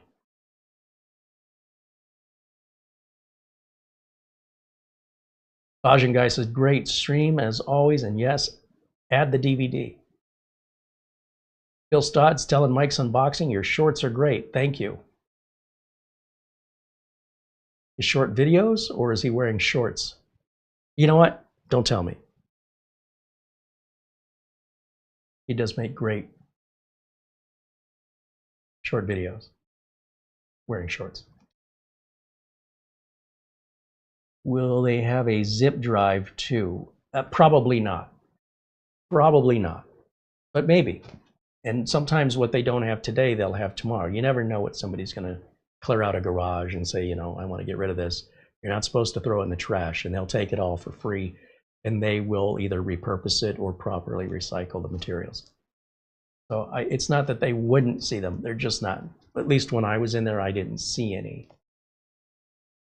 Although I would say if I did see one, I'd probably dismiss it. Like, I've got a long history with zip drives. They're not necessarily good memories, so they were good for when they were at that time, but nothing I want to relive. Not the Jazz drive, not the zip drive. I'm happy to leave that part behind. And tape drives too. Those Trevan tape drives. No, don't want to do that anymore. Edward Bass said, I'm too late, but I just want to say hello. Good to see you, Edward. Thanks for popping in and saying hello. Mike's Unboxing said, it's too cold for shorts. Mike's Unboxing said, that case is a real blast from the past. I like it. Oh, I think SilverStone did a fantastic job, and they have no competition in this. They're the only ones who make it. And you know, you fire that bad boy up and you watch the LEDs go to work. You can turn the key, the little round key, and lock the power button and reset button out so you don't have anybody accidentally shut your system off on you. This is a fan controller, so when we hit the turbo button, the fans go to high speed. The case fans do. They're already pre-wired to the fan controller. Lots of room for adding hardware in here. Lots of room. So we only have a mini ITX board in there, but you can see we can put a full-size ATX. Plenty of room for cabling. You can put a liquid cooler up here. If you do put a liquid cooler up here, you won't be able to use this top slot for obvious reasons. Your fans will get in the way. But nonetheless, I think SilverStone did a great job, and it's solidly well built. It feels like it's made of the same gauge of material and steel that cases in the 90s were made of, in the same paint scheme. So you have refined taste, my friend. It may be acquired based on you had to be there to appreciate the beauty of it. Plus, you can put a couple of 3.5-inch drives here. Is that open? I don't even know. Plus, you have a drive cage underneath for 2 more 3.5-inch. You can also put 2.5-inch drives in these trays, or you can put 2.5-inch drives, 2 of them over there. So, like, this thing could be an old school server. It's no joke. So when you look at the price, and it's probably about 250, 230 pounds, I would guess. You think that's kind of pricey, but pound for pound, it's a pretty good deal. And you know, you've got a couple fans under here with a filter. They're super easy to get to. I don't know what else you can want, man. This is old school all day, but at the same time, we got a 9950 X3D in there, 96 gigs of RAM. So people might look at it and go, oh, it's cute. And you're like, yeah, wait till you see me turn it on and see how cute it is. You just blow everybody out of the water. Like, oh my gosh, that doesn't run like a computer from the 90s. No, it doesn't. It's a sleeper. Mike says it needs a replica IBM period keyboard and mouse. I wouldn't complain. I'd take it.